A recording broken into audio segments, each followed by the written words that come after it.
Oh, it's called blood pressure. Okay. I do alert. I mean, glad you came. Most doctors and issues don't get yes, sir. Sorry, man. Just space. Well, you're perfectly good. No worries. Fair enough. I think I'll do. What are you running to? I think the pressure is. No, no, no. So I'm a soul. Okay, fine. That's fine. Because. So you still have 2 years left? You have your. I still have 2 years. Your senior week?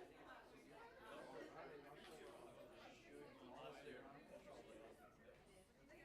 I didn't do law school. It's not? No, it says the prep. Yeah, this is me. I haven't applied to it. No, stop. I took it,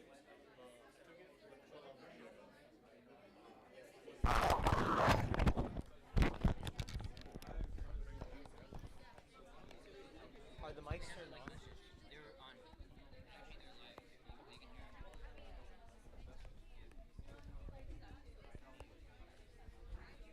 If it doesn't work, we'll start inshallah. So just, that way.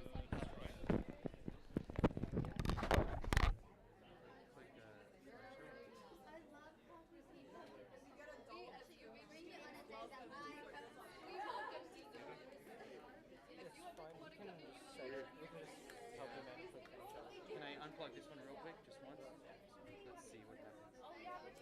It was just working Yeah, yeah. before you left Wait, what? at home, right? The clicker? No, I didn't test the clicker. I mean, it worked at it worked before. I think it's probably settings on your computer. You can try to restart if you want. I I don't mean, know. It's we're just in 6:21. the interest of time. So. Sure, sure. We can just keep going. How long? It shouldn't take too long to restart, right? I mean, try it. I don't know how long it'll take. It's okay. I don't wanna. Yeah. Yeah, yeah. We also want to make sure you guys have enough time. These are these are live, so we're live streaming. nice. So, Oh, fantastic! And were you able to get the iPhone? Oh, we got a big camera. so Okay, so you prefer Google Slides, right?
Assalamu alaikum wa rahmatullahi wa barakatuh, everyone. Thank you all for coming here. Sorry for the delay. You guys know the rain and with TechStop starting construction this week, so that's very fun. But we will get started now, inshallah. Before we start, few announcements from MBSA and MSA. So Salah is going to do some MSA announcements first. Assalamu alaikum, y'all. My name is Salah. I'm the Career Development Coordinator for UH MSA. Inshallah, this week we are going to be having Sunnah Stories by the Fire on Thursday, October 30th. We are going to bring in a Muslim mortician to tell some stories from his experience and spirituality in his work. We're also going to be doing tacos and marshmallows And then also, I want to tell you a little bit about the AMP program. It is the American Muslim Mentorship Program. We connect freshmen and sophomores with juniors and seniors in the university, and juniors and seniors with University of Houston alumni, to give you guidance that's tailored towards your track and your experience, so you can have tailored guidance for your experience. Kind of related to this, inshallah, we are going to be having a pre-health panel next week, inshallah, posted for another subject that will be coming out tomorrow, inshallah. The poster for that will be coming out tomorrow night, inshallah, so keep a lookout for it. We're going to be having University of Houston alumni who are currently working in dentistry, in medicine and nursing, and other health-related fields who can answer some of your tough questions related to your track, inshallah. Jazakallah khairan. All right, some MBSA announcements. This is by far going to be our busiest month, so we have a lot of events planned. We'd love to see you all there. We know a lot of other orgs have kind of wrapped up their stuff. We're the opposite, so please do join us. So upcoming, so this Saturday we have a volunteering event at the at the Furniture Bank in Houston. It's a well-established Muslim-run organization. We need 15 people to come, and we're just gonna go out. And their purpose is making every house a home. There are a lot of people who sleep without furniture, who they don't have a bed, they don't have couches, they don't have anything. So they go out and take all the leftover furniture from stores and redistribute it. So they need some people to help them out all the time. We're going to be there this Saturday in the morning from 11 a.m. to 2 p.m. So inshallah, love to see y'all there. Next Saturday, we have our first site visit. So this is an MBSA x BHA, which is the Business Health Alliance site visit. So we're going to a hospital, and again, 11 a.m. to 2 p.m. And they're going to teach us sort of the business side of healthcare. Okay. They're going to teach us the business side of healthcare. So yeah, learn about that. Limit of 20 people. Make sure to RSVP here. It's down there. And please come dressed in business casual attire. We have a sisters only coffee chat, which is on November 16th. That's a Sunday morning. It's going to be at Qaba House. Some 3 very accomplished sisters. So took a lot of scheduling to get these people out here. So please go there, talk to them, learn from them for your own success. And again, business casual attire. We have another office visit with Fortea, which is a marketing agency, which is this upcoming Monday. And this is a collab between 4 different organizations. We're going to go to their office, check in at 2:45 from 3 o'clock to 5 o'clock. We're going to take a tour of the office, do some networking, learn about what they do. They're going to teach us about it. And then they're going to come on campus on 2 Thursdays from now. It's an AMA, which is a marketing association, so AMA and MBSA event. The flyer with more information will be posted sometime this week, inshallah, but it'll be here on campus. They'll speak about who they are and some networking stuff. So that is all from MBSA. Please, love to see y'all at our events. Stay updated with our Instagram, and I will pass it on to our 2 speakers, Brother Raheel and Brother Muhammad, both amazing people from the community. Thank you guys for coming out, taking the time to speak with us, and the floor is yours. Okay. Jazakallah khair, Brother Musa. Thank you for having us. Really appreciate it. Assalamu alaikum rahmatullah. My name is Mohammad Sam. My fellow friend over here and brother in Islam, Raheel Nusratullah, will be speaking in the second half, inshallah. So Bismillah ar-Rahman ar-Rahim, alhamdulillahi rabbil alameen, wassalatu wassalamu ala ashrafil mursaleen, sayyidil anbiya wa ala alihi wa sahbihi ajma'in. So just to make sure we're all on the same page here, e-commerce, what does it mean? Can anyone tell me what e-commerce means? Buying and selling stuff online. Yeah, pretty much. It's commerce, but digitally, online, or over the internet. Thank you. Not hard. It wasn't a trick question. So next, and this isn't a trick question either, but we'll see how you guys answer.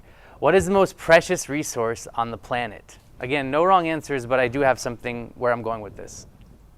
Yeah. Time is like a resource on the planet. Yes, mashallah. Have you heard this presentation before? Okay.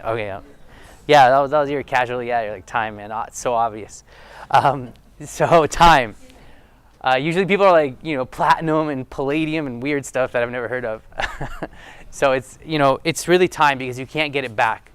A lot of people like to associate physical assets with a resource, but in reality, time, subhanAllah, which Allah subhanahu wa ta'ala has given us a very finite amount of, and an amount that we actually don't even know how much we have, that is by far the most precious resource. Because if you ask anyone who's old, or maybe they're on their deathbed or they're sick and they have maybe a few days to live, and you ask them, what would you give, for another day or another hour or another 10 minutes? They would say, I give everything just for 10 minutes, subhanAllah. Their entire net worth, all their life savings, they would give it all back for just 10 more minutes. SubhanAllah, Muslim or non-Muslim, it doesn't matter. So time is by far the most precious resource on the planet. So the next question is, where do adults spend most of their time? Again, no wrong answers. Digitally on their phones? Yes. I would say that's like everyone, not just adults. But that's not a wrong answer. Next, but I'm looking for something else. Yes. Yes, mashallah. So if you break down the day into 24 hours, of course, not including sleeping, where do adults spend most of their time? It's their job. Now kids, not you guys, but other kids, where do kids spend most of their time? Yes. And same thing as job. 7, 8. If they go to Islamic school like my kids, sometimes over 8 hours a day. So pretty crazy stuff.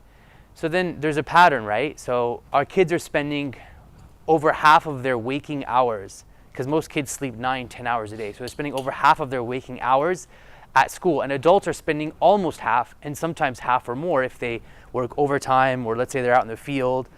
They spend half or more as well of their entire waking lives working. Because let's be honest, most people, they usually retire very late. After 65 doesn't really count. We're not really counting those.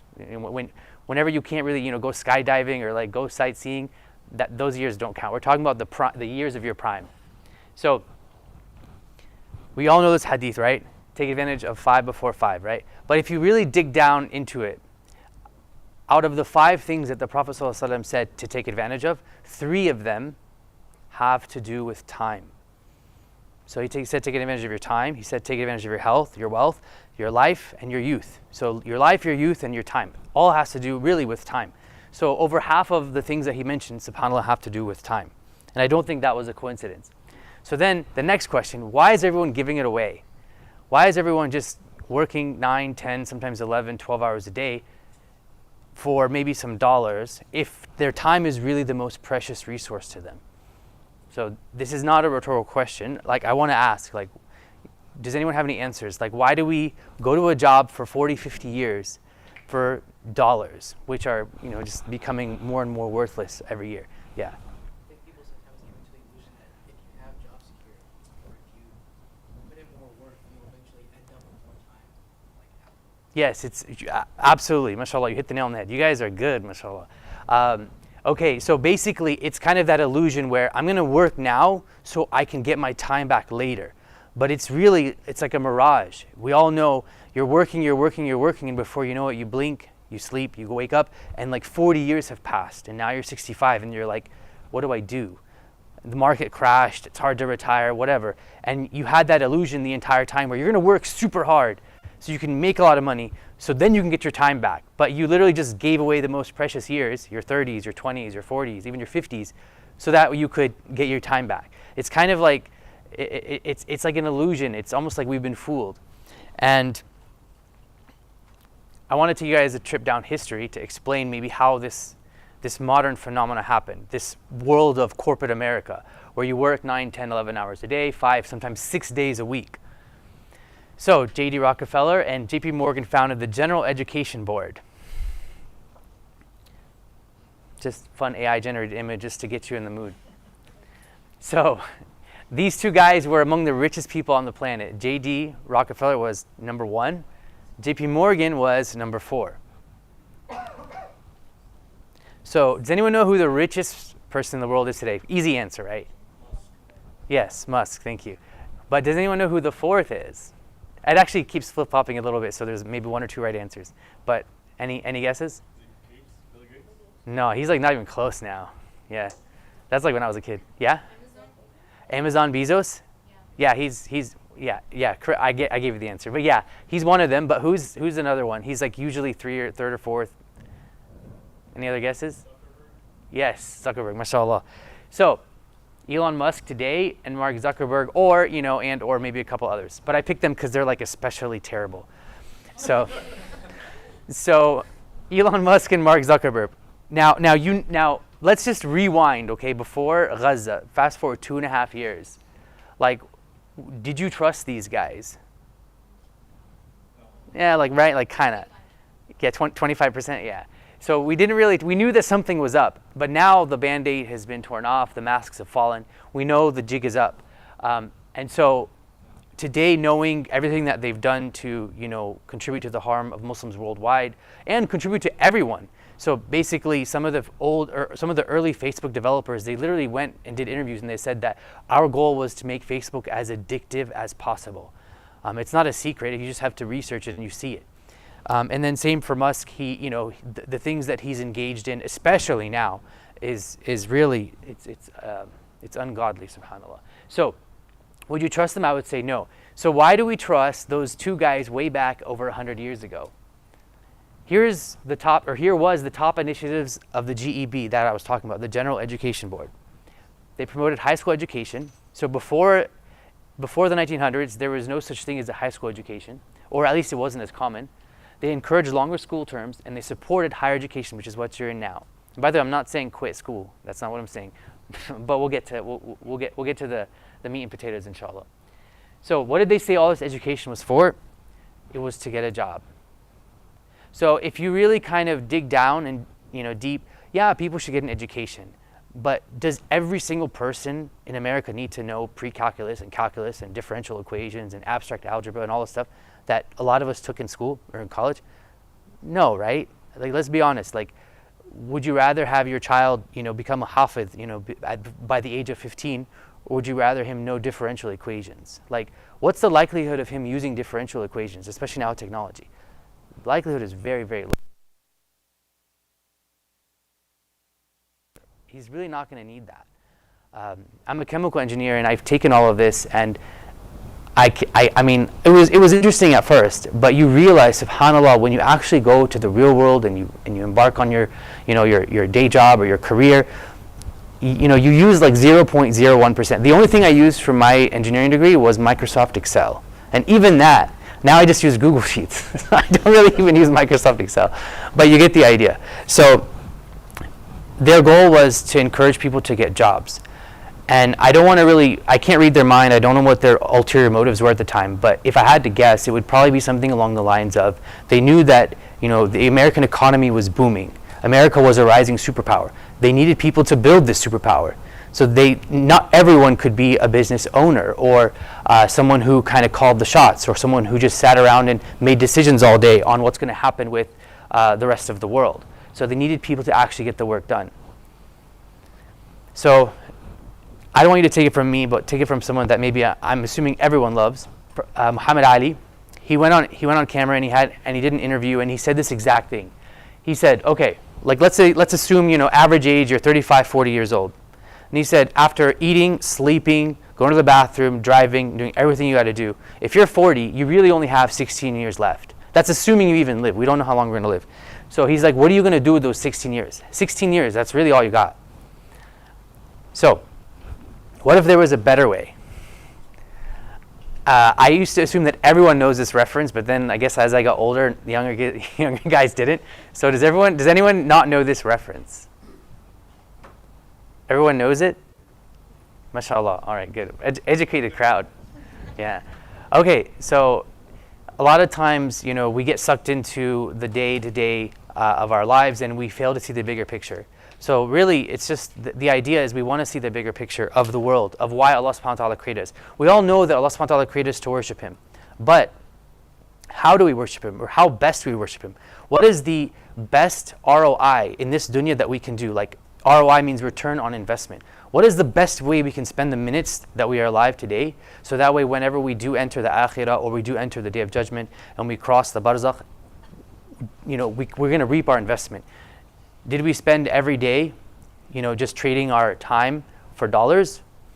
or did we do something bigger with those minutes that Allah subhanahu wa ta'ala gave us? So what if you could get at least 5 hours a day back every single day and do your job or whatever you want to do from anywhere? What if your kids got 5 hours a day back and they studied from anywhere? So just a little fun fact, my son, or my oldest son, he met some really well-behaved boys and he became best friends with them. This is like 2 summers ago.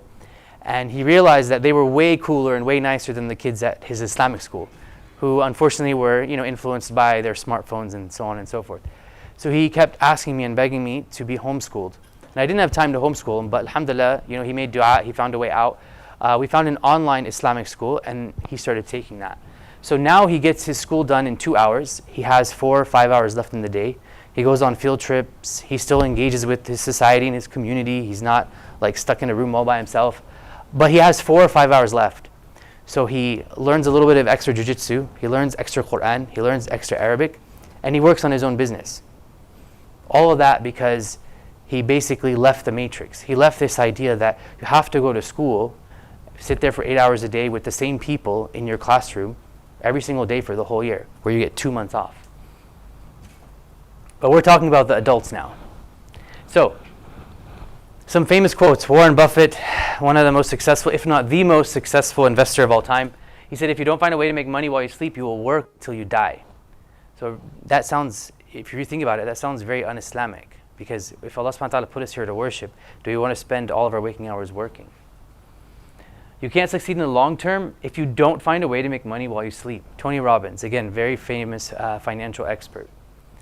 And another one, you must either be an investor or an entrepreneur to create passive income. Passive income is money you make while you sleep without working. So all of these experts, that's Robert Kiyosaki, author of Rich Dad, Poor Dad, big investor, big advocate of gold and Bitcoin and stuff. So he's basically, all of them are saying that you have to find a way for either your money to work for you or someone or something to work for you so you don't have to sit there and trade your money for time. So, has anyone seen the cash flow quadrant before? No? Okay, that's good. You guys are going to learn something new today. So Robert Kiyosaki, the last guy that I quoted, he came up with this so-called cash flow quadrant. So you start out as an employee. That's the very first stage of making money, essentially, bringing in cash flow. And then the next step above that is you're self-employed. So now you're working, you're running your little mom and pop store, you're still trading time for dollars, but at least you are your own boss. So if you're sitting or you're running your restaurant and you're serving people, you are your own boss. You're still kind of trading time for money, but at the very least, you're not accountable to anyone but yourself. And your chances of making more money for your time are much greater because you're the owner. The next stage is the business owner. So the business owner now has people working for him. And then after that, you have the investor where his money basically works for him. So you have the employee and you have the employer, essentially. Because when you're self-employed, you're still an employee. You're just working for yourself. So I want to take a quick detour before we kind of dive back into e-commerce. And I want to talk about AI. So why? Going back here, you'll see why we're talking about AI now. So remember how I said the business owner usually has employees working for them, right? And the investor usually has money working for him. But with AI, you don't necessarily need employees at all anymore. You can have AI agents working for you. And it's not coming, it's already here. So within the next 5 years, ChatGPT estimates that 40% of all jobs are going to be gone. So whatever you're studying, at least check if you, at least, I hope anyone who, whatever you're majoring in, I hope you at least kind of did some research, the very basic, asking ChatGPT, is my job going to be around in 5 years, 10 years? When is my job going to be replaced by AI? If you haven't done that, I think you really should, just for your own sake, because college isn't cheap, right? Within the next 10 years, 70% of jobs are estimated to be gone. And lastly, within the next 15 years, 95% of all jobs are going to be replaced by AI. Of course, it's just an estimate. Of course, there's an AI bubble. The AI bubble is going to burst. Maybe the stock market is going to crash and all that stuff, and people are going to go back to manual labor. But the reality is, AI is there. It is going to change the way we live. It is going to change the way we work, whether there's a bubble or not. So, mass unemployment, maybe universal income. The government might need to step in. So maybe instead of everyone working to make money, maybe they'll just give you a paycheck and then you go do whatever you want. That's what some people are talking about already. But who would like to rely on the government for their income? Yeah, Salah, shaking your head. I think everyone else is okay with that. Everyone's like, yeah, I'll take money. I mean, yeah, maybe you'll make something, but maybe you won't make enough to, let's say you want to have more kids. Let's say you're a traveler. Let's say you want to take care of your parents. Allahu alam. You don't know how much money you're going to need. So don't wait for this moment to come. We have to generate our own wealth. So how do we do this? Everyone wants to make money. But like the big question is how. So going back to the cash flow quadrant, we have to be either a business owner ultimately or eventually, or an investor. But to get there, it's not easy. So what business would we even start? That is a very good question, and it's a valid question. What if I told you there's a business model that can be started quickly, scaled easily, and best of all, it's AI proof. So AI is not going to come and take your job because you're the business owner. It's e-commerce. Surprise. Now, there's lots of different forms of e-commerce. So you don't have to, it's not just, a lot of people think, you mentioned buying and selling things online. I mean, that can be literally anything. It doesn't have to be like a physical product. People sell digital products. People write books. You can trade, you can do consulting online. That can also be considered e-commerce. So there's a lot of different kinds, and there's no time to talk about everything. But the main one that we're going to focus on today is physical product e-commerce. We're going to do another quick detour though, because this is very, very important. And this is probably maybe the most important part of the entire talk. Because nothing else that I say, or even, dare I say, Raheel, nothing else that he's going to talk about matters if this part isn't kind of solidified and understood properly.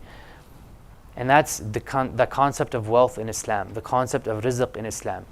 So we're going to take one more detour before we get into the fun stuff, which is actually commerce. Although this is fun too. So, a lot of cultural baggage exists within our community. I think, alhamdulillah, a lot of the younger generations, is anyone from overseas here? Everyone born and raised here? Overseas? Okay, mashallah. Do they still like say fob here or like? No. No.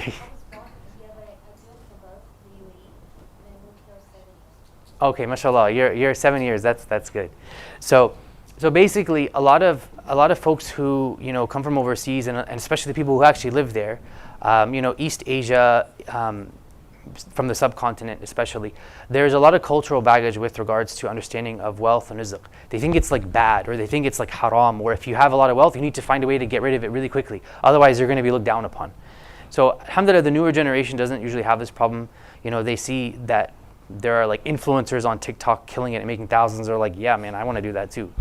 So, money is not bad. It's just a tool, and it's a fitna only if you let it be a fitna. If it's in your heart, then it's going to be bad. If it's in your hand and you use it as a tool, then it can actually be a very, very, very good force for good, inshallah. So, let's ask ourselves a simple question. What does our deen mention about wealth? So, if anyone does have that misconception about wealth, and I used to have it, by the way, let's just break it really quickly and then move on, inshallah. So, a few hadith from the Prophet ﷺ. How excellent is the wealth of the Muslim if it is acquired through lawful means and spent in Allah's cause, and on orphans, the poor, and travelers. So right here we see the Prophet ﷺ is basically saying that this is a tool. Money is a tool. It's how you use it. How excellent is wealth if you use it in the right way. Another one. It was a dua made by the Prophet ﷺ, and according to different narrations, he mentioned this during wudu and at night during his salah. So multiple times. And he said, "Oh Allah, forgive me my sins, make my home spacious for me." So he wanted a very spacious home, and bless me in my rizq. Another one, "Oh Allah, forgive me, have mercy on me, guide me, support me, grant me well-being, grant me rizq, and raise me in status." Another one, "Oh Allah, I ask you for guidance, piety, chastity, and ghina." Does anyone know what ghina means? Any Arabs here? Whoa, mashallah, dang. Oh, you're an Arab. So ghina, what does ghina mean? Yeah, it's like riches, or one way of interpreting it is like riches. So ghina or ghani, like you are rich. So here we have the Prophet ﷺ literally making dua, "Oh Allah, I ask you for guidance, piety, chastity, and ghina." So he was very clear here. And then, of course, a strong believer is better than a weak believer, and there's goodness in both. And if you ask the scholars and they interpret this hadith for you, it's not just physically strong, it's strong in many ways. It's mentally strong, physically strong, through economically strong, and so on and so forth. And last but not least, when Allah subhanahu wa ta'ala is describing the people of Jannah in the Quran, He describes them as those who say, رَبَّنَا آتِنَا فِي الدُّنْيَا حَسَنَةً وَفِي الْآخِرَةِ حَسَنَةً وَقِنَا عَذَابَ النَّارِ. So He says, they are the ones who are the people of Jannah. And they say, رَبَّنَا آتِنَا فِي الدُّنْيا حَسَنَةً وَفِي الْآخِرَةِ حَسَنَةً. Oh Allah, give us the goodness, the wealth, the rizq, the joy in this world and in the hereafter. So that's not a coincidence. As we know, every word, every letter, every harakah is intentionally placed in the Quran. And again, if still there is any misconceptions, if we look at the 10 Sahaba that were promised Jannah, 7 of them were very wealthy and 5 of them were actually businessmen.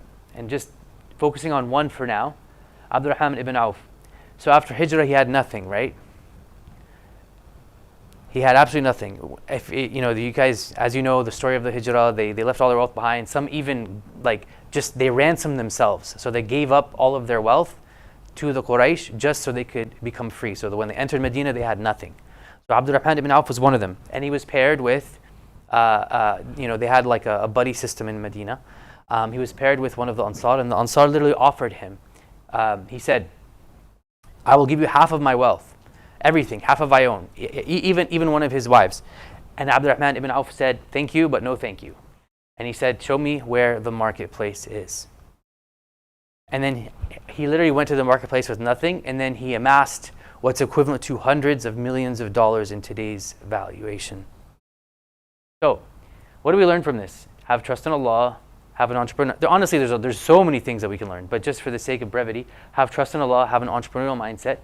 So have faith in Allah that you can enter a marketplace with nothing, as the little guy, as nobody. You see all the Nikes and the big brands, the Apples and the Amazons and the Samsungs, and they're selling, right? And you walk in, you're like, there's no way that I'm going to be able to compete with them. But if Abdurrahman ibn Auf can do it with taqwa, with tawakkul on Allah subhanahu wa ta'ala, then we can too, inshallah. And he had, again, like I said, nothing. And understand the power of trade. Okay. So, if we think like Abdurrahman ibn Auf, so now let's say we have nothing, but we need to find a means of sustenance for ourselves because the world is sinking, right?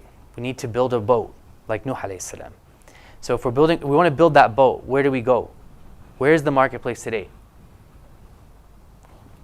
Anyone will tell you, even from overseas, where's the biggest place to shop online? They'll probably tell you Amazon.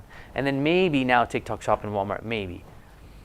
But how do we know that this is the best path forward?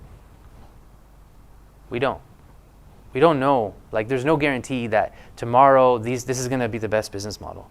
But what we can do is do our homework. So if we study the situation, e-commerce works because low barrier to entry. Again, you can do it anywhere, essentially, as long as you have a laptop and an internet connection. Lower risk. Worst case scenario, as Raheel is probably going to talk about, inshallah, in the second half of the talk, when you are launching a product, let's say it doesn't work out. Usually, the way things work, as long as you did your homework and you picked a product that has a little bit of demand on Amazon, you lower your price, you can sell for break even or a little bit below break even, and your price will probably be better than all of your competitors because they actually want to make money. And then when you're selling below break even, it's going to be a good deal. The Amazon algorithm is going to float it to the top. You're going to sell your stock and you're going to get rid of it. So you might lose a little bit, worst case scenario, but you don't lose all of your investment, like other business models.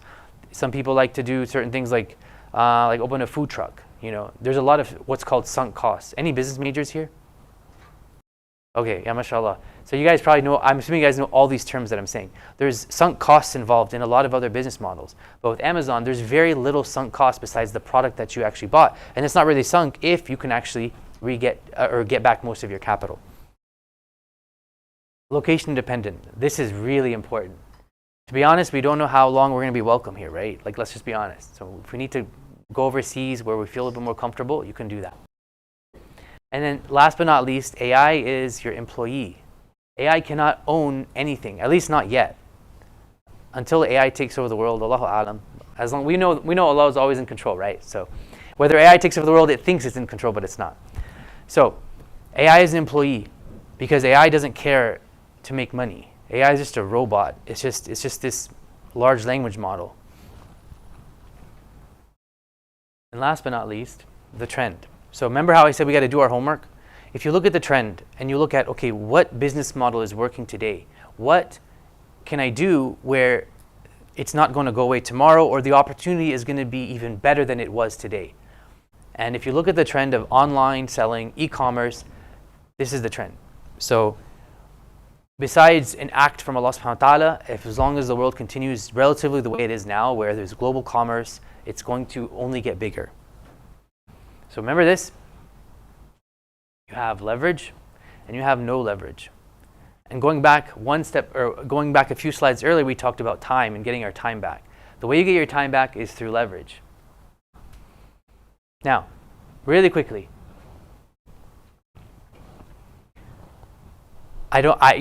it's always tough because I want to make you guys excited about e-commerce and understand the potentials, but we also don't want to make you too excited. And then you say, Brother Muhammad lied to me. He said I was going to be like a millionaire. No, e-commerce is not easy. It's like any other business. So it's not easy. It's not a get-rich-quick scheme. It's not stress-free. There's a lot of ups and downs. Believe me, we know. We've been in this business for, Raheel's been selling for 14 years now. I've been selling for 10 years. We've had a lot of sleepless nights. It's easy to talk about tawakkul and taqwa when everything is good. Harder to talk about it when the feces hits the fan, right? So, and it's also not fully automated. So as great as Amazon is at using technology and giving you that leverage, they literally take care of almost everything for you. They take care of the customer support. They take care of the logistics. They ship the product to you. They take care of customer returns. They even have AI tools that will build the whole listing for you and generate images and videos for you. So there's a lot that's automated, but it's not fully automated. There's a lot of work that you're still going to be doing. So how can we as Muslims take advantage of this unique opportunity? Let's start with the dish method. Remember how I said I was going to take a detour? We want to talk about the right mindset first. So alhamdulillah, inshallah, we have basically broken down any mental barriers that we've had to kind of reaching out to Allah subhanahu wa ta'ala to increase our rizq. It's not haram to aspire to be a business owner and be something more than an employee and make enough money to take care of your parents, have enough for your kids, have enough for your kids' future. But before we can do that, we have to, and before we can talk about the e-commerce blueprint that we've built, we have to talk about the divine blueprint. So anytime you go through the Quran, Allah subhanahu wa ta'ala gives us so many, they're like secrets, but they're not. He talks about them plainly. But when you ask how many Muslims actually implement these methods to increase their rizq, it's probably a very, very small minority. So the dish method, which is what we call, number one, dua. People talk about dua, we make dua for Allah subhanahu wa ta'ala, grant us victory, etc., etc., etc. But like, how many people actually make dua for Allah to help their business succeed, or for Allah to grant them rizq, or for Allah to help them accomplish their goals? Like, how many of you make dua, for example, Ya Allah, bless me to ace my exam? Like, how many? MashaAllah. Okay, so you guys are ahead of the curve. So I think one of the things that we get trapped in with dua is that, and I love this hadith from Aisha radiallahu anha, she said, make dua for everything, even if it's the shoestring on your shoe. So when you think about that, a lot of times we're told to make dua, like maybe make the duas from the sunnah. Going back to Rabbana atina fid dunya hasana wa fil akhirati hasana wa qina adhaban nar. These are great. But usually we make them in the morning, maybe in the evening. But Aisha is telling us, make dua for everything. So if you want to catch the bus stop or whatever, say, Ya Allah, help me catch the bus. Because dua is a form of worship. Not only is it a form of worship, it's mukh al-ibadah. It's the essence of worship. So dua, first and foremost, if you're not asking Allah subhanahu wa ta'ala to bless you with rizq, to increase your rizq, and you're slaving away 9-10 hours a day, then there's a problem. First, you have to ask Allah to unlock or open the gates, and then you can follow any dunya blueprint that you want. But if that gate is closed, it doesn't matter what you're doing. Next, istighfar. And a lot of people, subhanAllah, they get confused. They're like, istighfar, what does istighfar have to do with rizq? But again, going back to the secrets of the Quran, when you read the Quran and you study the tafsir, you see that not only did Nuh alayhi salam talk about istighfar, but istighfar, what does it do? It removes sins. And what does sins do? If you have sins, it prevents your dua from being answered. So it's all connected, right? By doing istighfar, we're removing our sins. By removing our sins, we're allowing our dua to be accepted. And when we make dua, and it's accepted, then the rizq comes. Building on top of both of those, we have sadaqah. Again, ma naqasa malin min sadaqah. Like, these are like promises from the Prophet ﷺ. Promises, like his words were haqq, right? He's literally saying, ma naqasa malin min sadaqah. That means you can give as much as you want, and your money will come back. And they did all these like scientific studies, and they basically they proved it. They said anyone who like donates essentially makes more money than those who don't donate. It's kind of crazy. And they tried to explain it away by saying, well, they're harder working, or or they, society or like the universe gives back to them. I don't know, but we know the reason why. And then last but not least, hamd. So Allah subhanahu wa ta'ala says in the Quran, we all know this, but again, just a reminder, لَإِن شَكَرْتُمْ لَأَزِيدَنَّكُمْ. If you are thankful, I will increase you.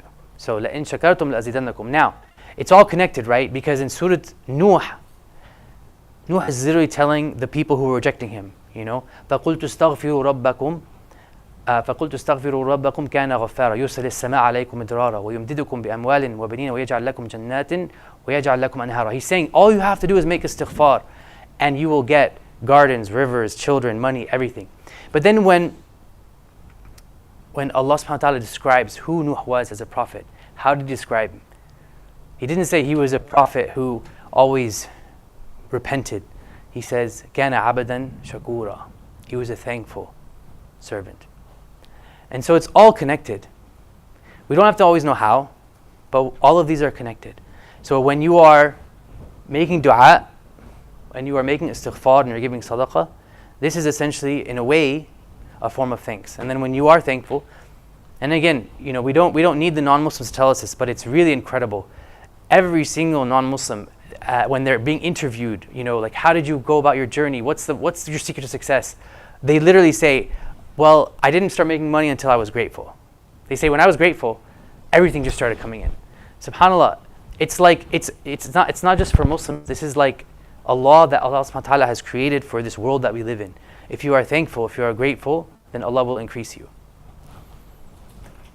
So, now we're ready. So we have the divine blueprint. We broke down any mental barriers. One more thing. So Amazon has changed. When I started in 2015, when Raheel started even earlier than that, it was a lot easier. So people a lot of times today, they're like, well, Brother Muhammad, like when you started, it was different, right? Absolutely.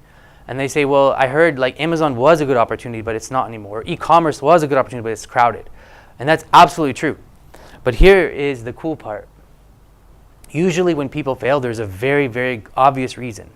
And a lot of times they picked the wrong product. They thought they could just copy something that already exists online, literally place an order for that same thing, and they thought they were going to sell and succeed. They didn't market properly. They didn't know how to operate the business, or they ran out of cash. So a lot of times, believe it or not, there's a lot of obvious reasons why a business fails. And if you do all this correctly with mentors, then your chances of success, inshallah, and of course having that tawakkul on Allah subhanahu wa ta'ala is very, very high. Now, really quickly, a shameless plug about Ayyubi. So, going to all these e-commerce conferences and conventions and meetups, you really feel out of place. I'm sure you guys feel it and see it, University of Houston. I went to Texas A&M, by the way. Raheel, mashallah, he's a Cougar alum. But you feel out of place, right? You're going and you feel like, okay, this is, like I like U of H, I like A&M, but like we have our own people, our own group. Sometimes we feel more comfortable, being able to talk freely about, oh, I don't do riba, I can't get a loan, I can't start my business because I can't get a loan. It's much easier to have those conversations when you're talking about people who understand that. So that's why we started the Ayyubi Collective, because going to all the conventions, their values weren't the same. The meetups weren't really beneficial, because a lot of them, they wanted to do them while drinking, they wanted to mingle and all of that. And that is I think a woman on top. Yeah. Yes. So we want to follow Islamic principles and their methods.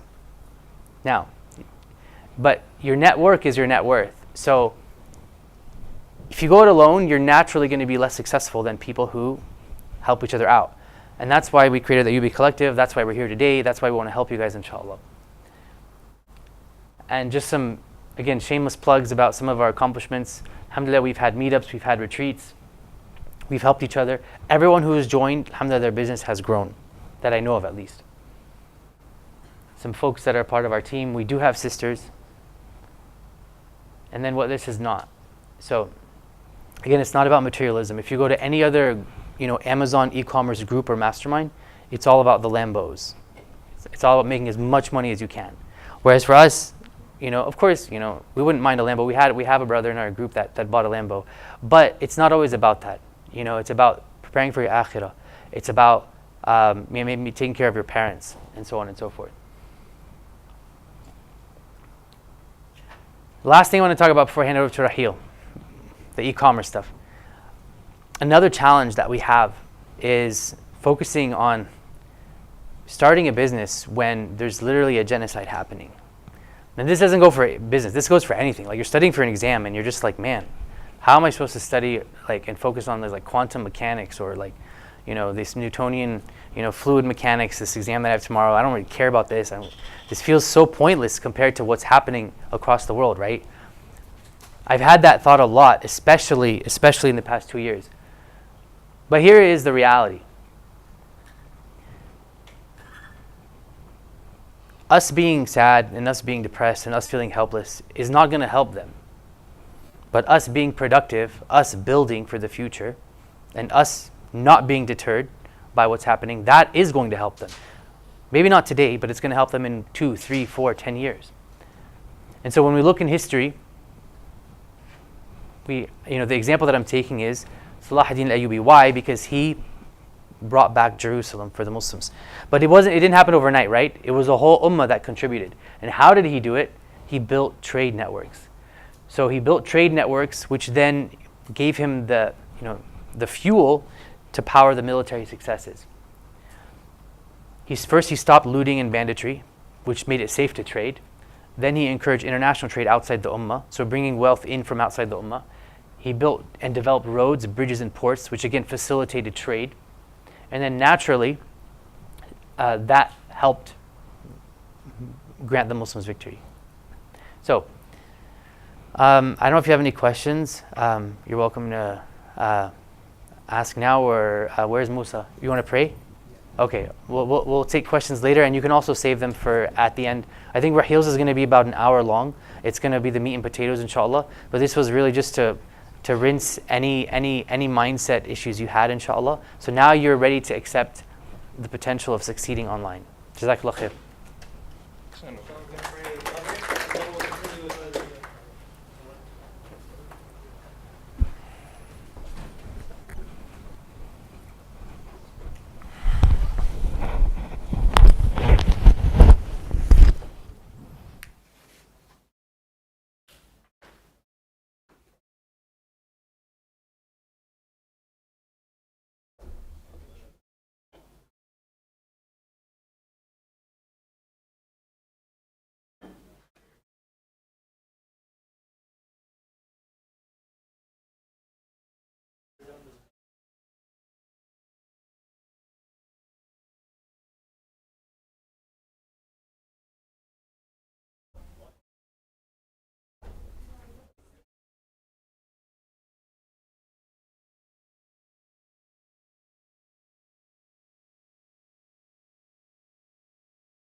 أشهد أن محمد رسول الله حي على الصلاة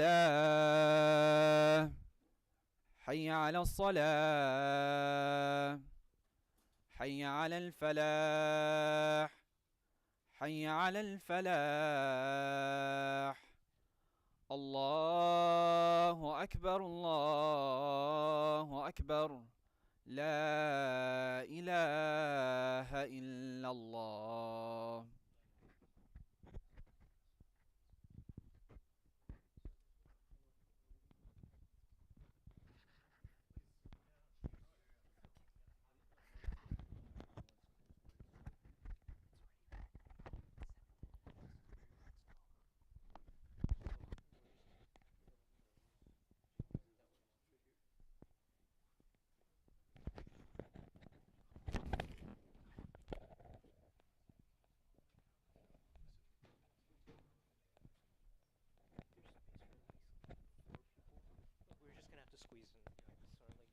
have all that. So we have all this room to work with, inshallah. Let's make it work.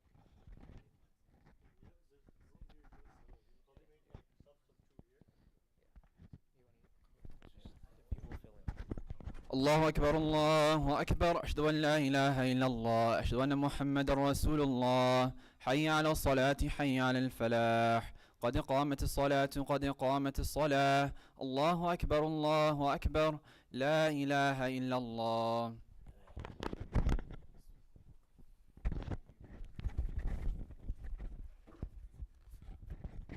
استوى ساقي واعتدلوا.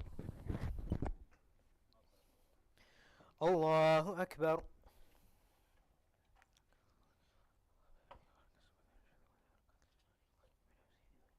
بسم الله الرحمن الرحيم الحمد لله رب العالمين الرحمن الرحيم مالك يوم الدين إياك نعبد وإياك نستعين اهدنا الصراط المستقيم صراط الذين أنعمت عليهم غير المغضوب عليهم ولا الضالين آمين.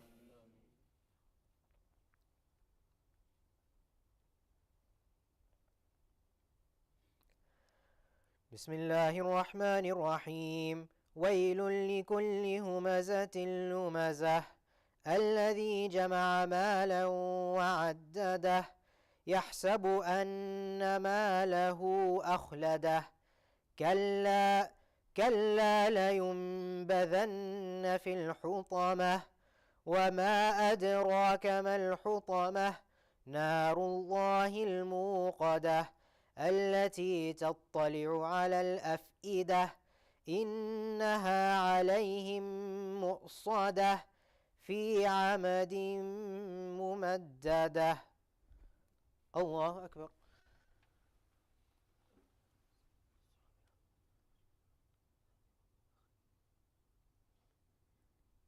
سمع الله لمن حمده. الله أكبر.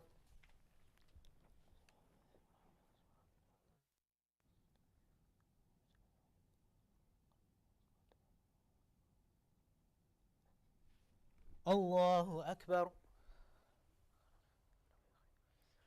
الله أكبر.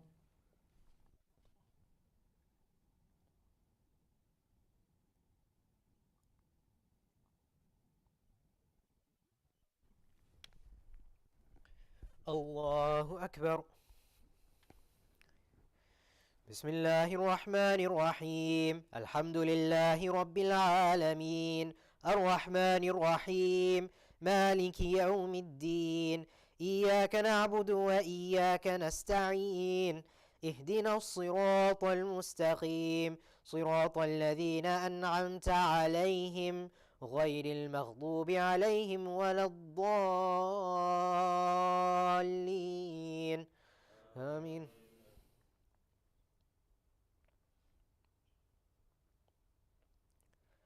بسم الله الرحمن الرحيم أرأيت الذي يكذب بالدين فذلك الذي يدع اليتيم ولا يحض على طعام المسكين فويل للمصلين الذين هم عن صلاتهم ساهون الذين هم يراءون ويمنعون الماعون. الله أكبر.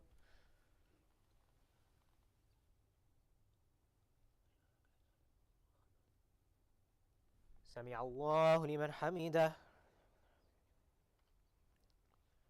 الله أكبر.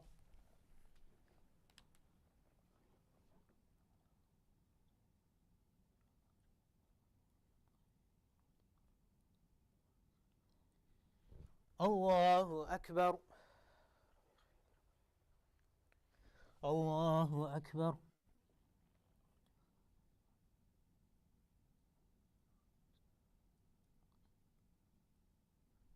الله أكبر.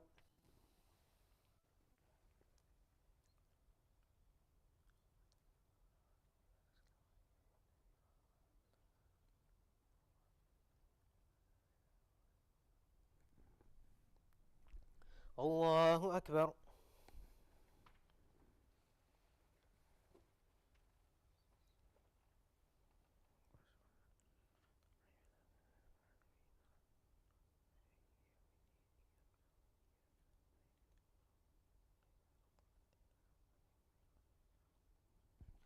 الله أكبر.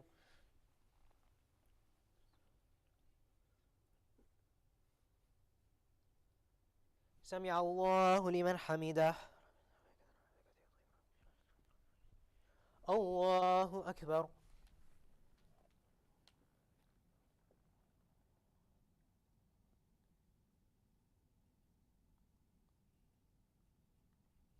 الله أكبر. الله أكبر.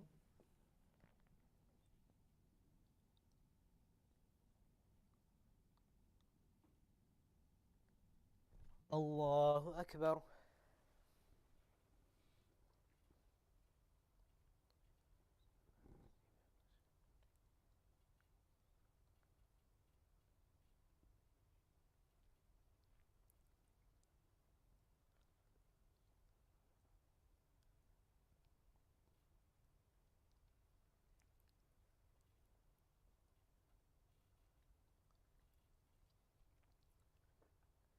السلام عليكم ورحمة الله. السلام عليكم ورحمة الله.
Oh, it is on. Okay. Maybe I should put it up. There we go.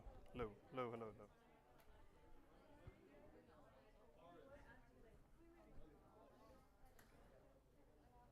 All right, I think we are going to get started, inshallah. So, assalamu alaikum wa rahmatullahi wa barakatuh. Bismillah, walhamdulillah, wa salatu wa salam ala rasulillah wa ala alihi wa sahbihi ajma'een. Very strange to be back on campus, like after, it's like 14 years. So if you were to ask me like 14 years ago if I'd be here giving a presentation, I'd be like, what are you talking about? This is pretty crazy. 2011, subhanAllah, yeah, 2011. So yeah, this place has changed. This place is like a maze. Like I don't recognize anything, subhanAllah, but it's nice. It's nice. So, alhamdulillah, I hope Muhammad cleared everyone's roadblocks, mental roadblocks, spiritual roadblocks, inshallah. What I'm going to be going over is the tactical part of launching a brand on Amazon or online on e-commerce. And we're going from idea to launch. So we're going to go step by step, and we have an agenda, inshallah.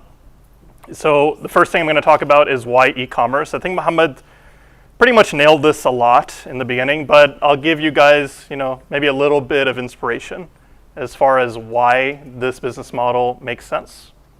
Next, we're going to talk about e-commerce models. So as Muhammad said, e-commerce is a big, world of different ways of selling online. So we'll talk about the top 4 ways to sell online.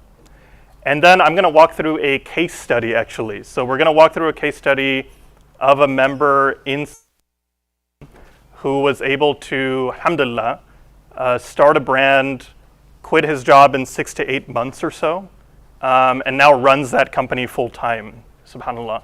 So as part of that case study, we have to go through a couple things, right? And I'm going to go through the start to finish, right? So from the beginning, what did he do? Well, he did a lot of market research. He had to figure out sourcing and logistics, so we'll talk about that. He had to do marketing and figure out how to launch online. And then we had to figure out how to scale that business or that brand. And then we'll talk about this initiative, what we're all about for a little bit, what we do, and then we will open it up to Q&A.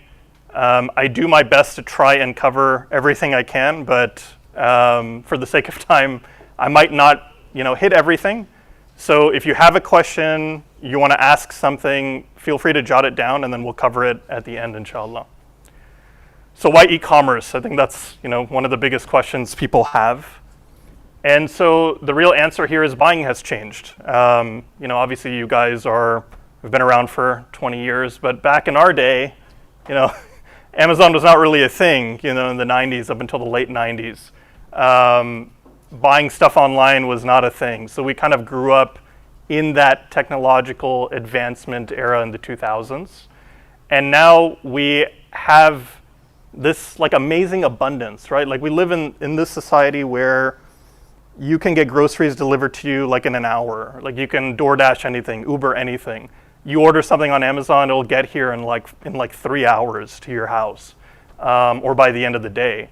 So all of this is very unprecedented, right? I think we always have to zoom out and kind of understand, in the context of the world, all of these things that we take for granted, you would never be able to do the same stuff overseas yet, right? And so we have to kind of keep that top of mind. So buying has changed over time, and it really is some of these companies who have kind of done an amazing job of building a runway on the technological miracle that we have, which is the internet, to be able to buy and sell things online. And so Amazon was there, Walmart was there even before Amazon, but each of these places have marketplaces, and now TikTok has launched TikTok Shop within the last 2 years, and this kind of growth continues to explode as Muhammad has shown the trend. And so this is a chart showing how much GDP these guys are bringing in. So Amazon is at about $325 billion on the marketplace side. So they're 10xing basically eBay, who's still around, surprisingly. So eBay's still around. they're doing 10x what Amazon did. But what's really interesting is number 4 here, which is TikTok Shop, only launched about 2 years ago, already almost catching up to eBay. They did about 15 to 20 billion in 2024.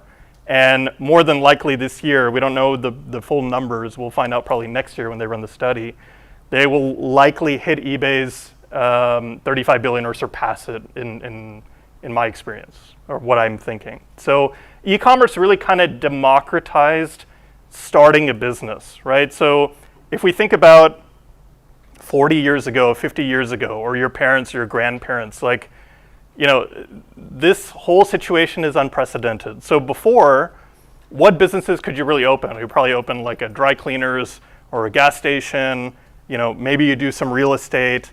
All of these require a lot of capital, right? And you're limited to kind of this narrow geography of, okay, this is my city, my town, these are my customers. That's really it, right? Most of the time you're gonna have months to set up, so you need to go get permits, you need to figure out how to build out the building or whatever it is that you're trying to set up. You need the capital, you need equipment, you need staffing, you have to figure all that out. And most of that is actually dominated by corporations. So who had a lot of that capital? Well, it's the, you know, gas stations of the world, the Exxons, the Shells. All of these different kind of franchises really kind of took advantage at that time, because if you were just a guy on the street, I mean, you don't really have that capital, and this is not something that you could really do, right? So a lot of the time back in the day, it was more about, okay, let's find the right jobs, let's work and provide for our families, and this whole concept of like, you know, starting a business was not as prevalent as it is today. So after kind of e-commerce took off, now we have global reach, right? So you can essentially ship products anywhere worldwide. You can sell to anyone worldwide. You can get online in a matter of days. Honestly, I think some people who have done this many, many times can get set up within a day. You know, if you're talking about like setting up a website, getting it up and running and everything like that, you can do almost everything online. You don't even need to leave your house. And then this kind of opened it up to individuals. So now you have people opening businesses, maybe they're 15 years old, maybe they're 20 years old, and they're trying to sell things online. They're trying to figure out how to make maybe, you know, income on the side, for example. And so one question I wanted to ask is if you guys know these brands, okay? So I don't know if you guys have seen this one. These guys are a supplement. So they have a couple different interesting ingredients in here. They have black seed oil, ashwagandha, sea moss. Maybe, maybe not. I don't think anyone seems to know them. From Jersey. Okay, great. So these guys, they sell butter toffee peanuts. Their brand is called Yay Nuts, so that's great, you know them. And then these guys sell creatine monohydrate, which is pretty big in the fitness industry. So what do they have in common? Outside of maybe some surface level stuff, I guess, right? They're in grocery. I think they're all sold on Amazon, right? Okay. For the most part, yes. Anything else you guys can think of? Supplements? There are supplements, yeah. They just have like attractive packaging. They do. But what's really interesting about these guys is that they're all Muslim founders, subhanAllah. So the first guy, this is Brother Hamza. So Brother Hamza has gone viral a couple of times on TikTok. Here he is talking about cortisol face on TikTok. But he built this brand. It's a supplement brand. And I think he launched in 2023, middle of 2023, subhanAllah. So he's still doing very, very well. We have Brother Abdul. So he is a hafiz, mashallah, and he also runs this company as well, you know, I guess in his spare time or maybe full time now. And then we have Brother Riaz. So Brother Riaz, I believe is from California. This is actually from an interview that he did with Amazon. So he launched his brand, I believe 1 or 2 years ago, and has seen really, really good success and volume, and wanted to kind of tell his story, and Amazon wanted to interview him for that. So mashallah, these guys are doing really well. Now, I'm, you know, very curious that maybe you guys didn't even know that these guys are doing like serious amounts of revenue. So this brand, which is Zoyava, does $35.6 million of GMV, of revenue, basically per year. And they've sold almost 864,000 units of many, many different supplements. This is just one of them, but they have, many different kinds of supplements that they sell online. And these are TikTok numbers, by the way, so this doesn't even include their website, doesn't even include Amazon. These guys, they've done $1.3 million in revenue. They've sold almost 100,000 units of this. And then for Harthi Foods, these guys have done about $370,000 in revenue per month on the Amazon side. So really big numbers. Maybe you've never heard of these brands, but that's the point, is that you can start a brand and sell things online. Nobody knows that you're a Muslim founder, and you could make, these types of revenue figures, and nobody really knows. You're just walking down the street like this guy is a 7-figure seller, 8-figure seller.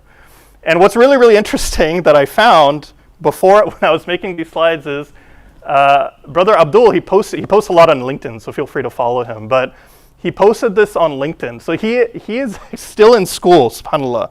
So he said, this is my Monday morning. TikTok shop, Shopify, class project, Zoom meeting, all open at once.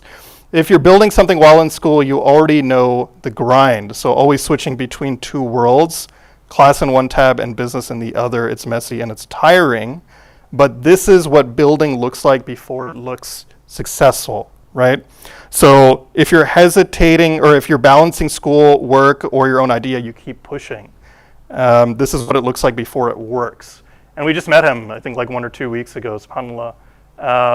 But he's doing this like while he's in school. Like he's basically you guys. Like this is like your avatar, subhanAllah. So he's been running this while he's still trying to finish up school.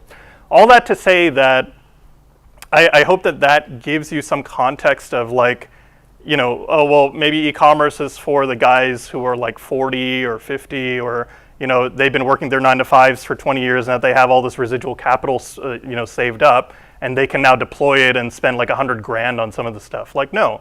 Like some of these brands were started with, $5, 10, maybe $15,000. So let's go into the models that we'll talk about. So there are 4 different e-commerce models that are important to know. Many of you probably know about dropshipping. Dropshipping has been around, for probably a decade or more.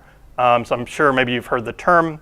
There's retail or online arbitrage, which is maybe one that some people don't know as well, but we'll talk about that as well.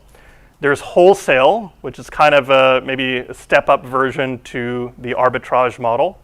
And then we have private label, okay? So if we focus on dropshipping is where you act as a middleman, okay? So for any of you who are not too privy to like what this is, so what you do is you set up a website, store, and you'll put products on it. You'll find a supplier from overseas. Typically it's from China or Vietnam or wherever, and you act as a middleman. So a customer orders from your site, so you run advertising to that site, and what happens is when you get an order, you tell the supplier to ship it directly to that customer. So you're essentially a middleman. You're not getting any product sent to you and then you are then shipping it to the customer. Everything happens kind of like outside of you. So the supplier ships direct to the customer in this model. Now, there are some pros, which is why dropshipping, I think, like probably exploded on YouTube or wherever it was at the time, is because minimal upfront investment. So if you think about not having to order any inventory, that's usually the biggest expense when it comes to selling anything online, is you need physical goods, right? So if you don't have to actually buy the inventory, you've taken that out of the equation. So then all you have to do is you spin up a website, maybe it's like $50, $30. You have some amount of money for advertising. And the idea is that your advertising is profitable at a certain point in the beginning as you start this up. And so, even your advertising budget, you're kind of assuming is going to become profitable. So the idea in a perfect world is that you start a dropshipping store, you run advertising to it, many people come to the website, they buy a ton of stuff, you send all those orders to your supplier, and your supplier ships everything to your customers, right? And I hope, if it were to work in a perfect world, yes, that would be the case, but there are many cons. I think the first one is tariffs, right? So tariffs and regulation have basically destroyed this business model recently.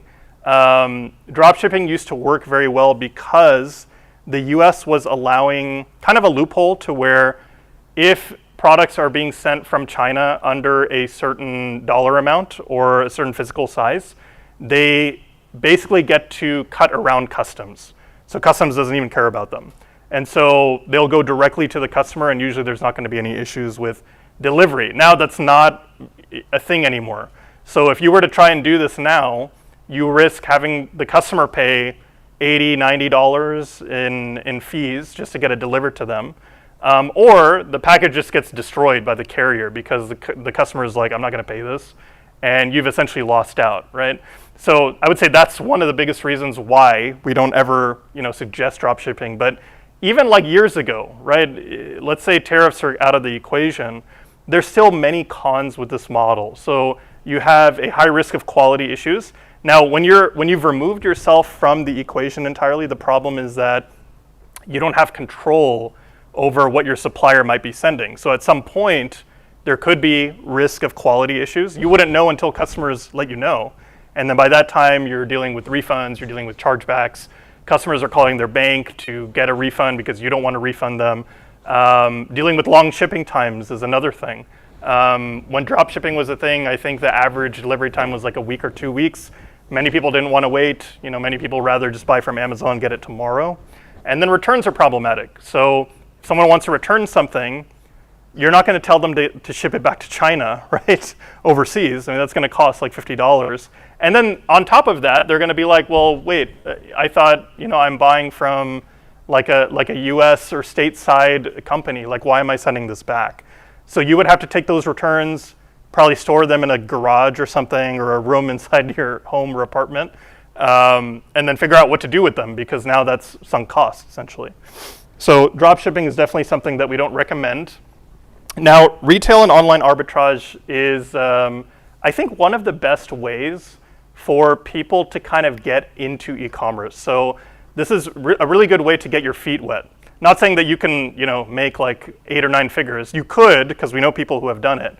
But it requires a lot of time, essentially. So what you do is you go and you visit different stores in your area. So think about like Ross or Marshall's or TJ Maxx, for example. And what you do is with your phone, you go scan different products at the store. So every product has a UPC barcode that you'll go and you'll scan. And using different tools or different apps, what those apps will tell you is, hey, there's profit margin here or there isn't. And so essentially you're going through the whole store, you're scanning everything, and then you're kind of reviewing what you can buy, what you can't buy. So you send the profitable ones to Amazon on the Amazon platform, and you can also do this online. So think about finding really deeply discounted products like on Closeout, for example. So you don't even have to go physically to a store. You can just do it online, buy that inventory, and then send it into Amazon to sell it. So the difference here is that there is, again, still some lower initial investment. There is actually lower risk because you have some control over that part of the equation. So you're actually still buying inventory, right? It's a very quick way to learn, and it's good for just starting out, like I was mentioning, but it is a lot harder to scale. So think about the amount of time that you're gonna have to take on a weekend, for example, go to many different stores. Maybe some stores don't even have profitable products, so then what do you do? So it takes a lot of time and effort to try and figure out how to get the right products, choose the right ones to buy and send in and make profit on them. So what's needed for this specific model? So as far as capital goes, still, pretty modest. So like a couple $100, okay? We probably say like $500. You'll need some scanning apps. There's about 2, I think, that we recommend. And then you just need a lot of time, right? You need time to go physically drive to the TJ Maxx in Katy, and then the one in the Woodlands, and the one, on South Side, whatever it is. Because you want to find the best products that are going to make you profit at the end of the day. So what is the process? So you visit a variety of stores, as I mentioned. You go to some of the TJX subsidiaries like TJ Maxx, etc. You scan products by their barcode, as you see kind of in this photo. And then the apps that you would want to use are either called Seller Amp or Scan Power. And so what these apps do is once you scan the barcode, what's going to happen is it pulls up this screen. And so in this example, we've scanned like this is like a Transformers toy, okay? So when you scan that in the store, the app is basically checking, based on that barcode, what is the price of this specific product on Amazon, on the Amazon website. And what it's looking for is that differential. So it's basically telling you on Amazon it costs $50 to buy it, but you're in the store and you're seeing the tag and it's like $20. So now you have a differential, right? So you check the profit and the margin, which is clearly stated right there on the bottom. You check the sales velocity. So the sales velocity is in the middle there in that red rectangle. So that is essentially telling you how many of these units are being sold per month on average. So if I see that there are 300 units being sold per month on average, if I were to buy one or two, I think that's pretty low risk, because more than likely I'll be able to sell one or two units because of that demand, because that demand exists. Now, you will also want to check competition, so you don't want to get into a situation where you have 50 people also selling the same toy, and they're each kind of like undercutting each other, right? So now you basically, what happens is it's supply and demand. So, people start undercutting each other because they want to sell, they don't want to sit on inventory. Right, if they've bought it like a month before, they want to get rid of it. And so what happens is if you join some of these products and try to sell them with a lot of competition, you're kind of forced to lower your price and then have to sell out maybe at like break even. You might even lose money if you're not quick enough, right? But after you kind of analyze all of this, the idea is to make a decision to purchase. So based on everything that you see, you might say, I don't want to do this one. Profit's not there, or maybe there's no demand, even though there is a lot of profit. You're not sure if you're going to turn it within a month or so. And so you'll kind of decide what to do at that point. And you keep doing this on and on and on. Yeah, go ahead. So would you run that product if the listing was like from the company that made that, or like what if there were multiple listings of that put from private sellers? So yeah, I mean, so depending on the situation, yeah, there can be multiple listings of the same product.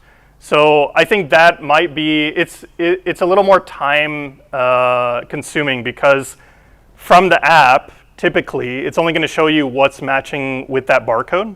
So you may have to go into Amazon and kind of search manually, like for that specific toy or whatever it is, and see if there are multiple versions of it. Now, usually when there's multiple listings of the same thing, there's usually one dominant one. So it's going to depend again on, okay, well, there is a second listing for it, but is the demand high, right? You could list yourself on both, at the end of the day. As long as it's the same exact product, it's usually not an issue. So I'm assuming like the most reliable one is like the listing made by the company that makes it, right? Usually. Well, so it depends. So you'll have brands who create those product pages themselves, but a lot of brands don't even want to deal with Amazon. So sometimes what it might be is it might be distributors who create those product pages themselves. So usually it's going to be more the one that is selling more at volume. That's really what you care about, I would say, at the end of the day. The apps basically just make this process a lot easier, more convenient. But I would say yes, to your question, yeah, you would definitely want to, if there are multiple ones, you would want to choose the one that has the higher demand, because you'll probably sell something faster. So from here, what you would do is you'd buy those products and you package all of them in a box, say one box, and you send all of them to Amazon in bulk. So you can, or you don't have to do that. So there's two different options. This is why Amazon is, I think, so coveted as a marketplace, is that when you sell something on Amazon, you don't have to deal with actually shipping it to individual customers yourself if you don't want to. So you can put everything in a box. Let's say you bought like 10 units of something. You can put 10 units in a box and you send it into Amazon, and Amazon is going to distribute it in their network, this is what Amazon Prime is essentially. And anytime someone wants to buy that, it happens automatically. You're not in that process whatsoever. All you do is you say, I'm sending this inventory in. Within a month, of those 300 sales, I'm probably going to sell all 10 of those units, ideally, is what's going to happen. But it'll happen maybe when you're sleeping, right? It can happen at any time. Anytime someone is looking for that, and Amazon decides that you should be the one to sell one of those units to them, you'll make that sale. So what you'll do is you send it into Amazon, you kind of monitor and adjust pricing if you need to, and then you sell, you make profit, you reinvest that profit, and then you repeat, and then you scale this up. So, easier said than done, takes a lot of time, it's a lot of effort, but we know people who have done it and they run pretty large companies, almost 8-figure companies doing this, because they have employees in multiple cities kind of doing the same thing everywhere. Now let's talk about wholesale really quick. So wholesale is a little bit different in the sense that you're not traveling to stores. So what you're doing with wholesale is you do everything online. So you are working directly with distributors, and what you do is you purchase inventory in bulk. So you're not purchasing 5 units at a time or 10 units at a time. This is like 100 units at a time, right? And the reason why you're buying 100 units at a time is because you want to get a specific price from that distributor. So distributors get about 40 to 50% off from brands typically, and they're going to pass off some of that discount to you. Obviously, everyone has to make their money in this kind of supply chain, right? But you're buying from distributors who probably are going to have the best pricing that you can get if you can buy in large amounts. So what you would end up doing is you purchase those large amounts, and then again, you send those large shipments into Amazon, and the wholesalers themselves can actually do this for you. So you don't even have to send these to yourself. They can send it directly into Amazon for you. Now, you are dealing with much more inventory in this model, right? So this is like a step up from retail arbitrage. Driving to stores isn't necessary, that's great, so your time is more spent on the computer, at home, trying to figure out which brands to work with and things like that. And a lot of the time is also spent relationship building. So what is needed for this model specifically? So when it comes to capital, so you probably need like $2,000 to $5,000, okay? So again, you're buying inventory at a much higher or larger amount, and so that's obviously going to be a bit more expensive than just buying 10 units at a store. Now you will also need a business. You will need a LLC, usually, which is a limited liability company, and an EIN, which is an employer identification number from the government. And this is to show the distributors that you're you're not just like some random dude on the street. Like you have a legitimate business, you have a resale license, things like this. You'll need some software tools.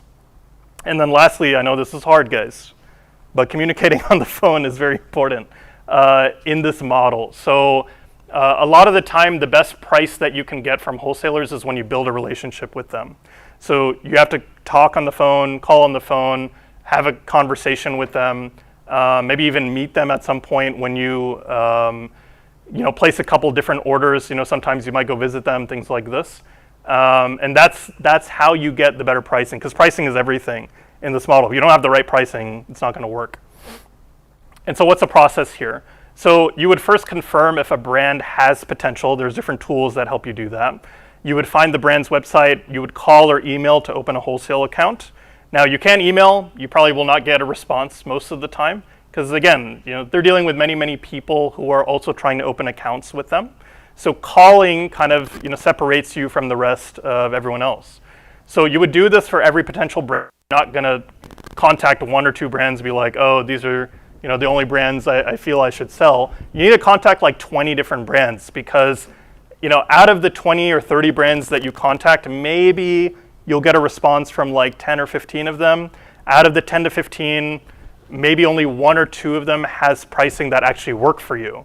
Because a lot of the time, it's the price that really dictates whether it's going to work as a model from a wholesale standpoint. But once you are approved, you can place an order. If the price is right, you can send to Amazon again in bulk, or they can send it for you. You monitor and you adjust your pricing as usual, and then you just keep reinvesting, keep repeating, and scaling. So those are the 3 kind of typical models, I would say.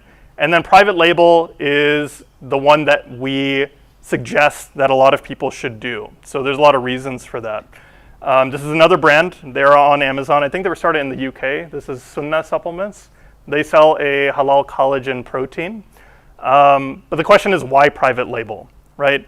So when you do private label, and private label is essentially you are building a brand from scratch. So you are now controlling everything about the branding, like the packaging there, every word that is on that package, all of the seals, all the certifications.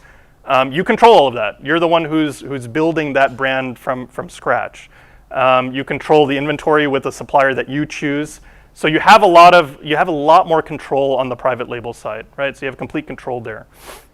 It's better long-term potential because if you think about the other models, at any point a wholesaler can say, hey, I know we've been doing business for 2 years, 3 years, but we decided that we want to sell direct now. So we're cutting out all of our wholesalers. Sorry. And this happened many times, like in some of the companies I've worked for. There have been people who are wholesalers of different brands, and maybe they're in the UK, and their understanding was, well, you guys are never going to enter the UK, so I have a good thing going here. Well, then lo and behold, 3-4 years later, the company decided, hey, we should probably get into that market because we can run it a lot better than these guys are, right?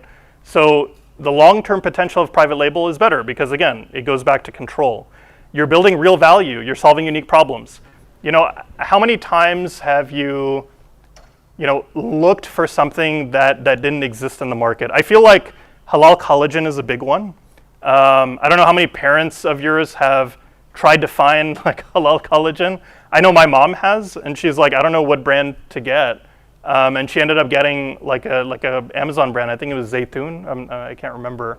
But the idea is you're creating real value. Like there are people who are looking for halal certified options out there.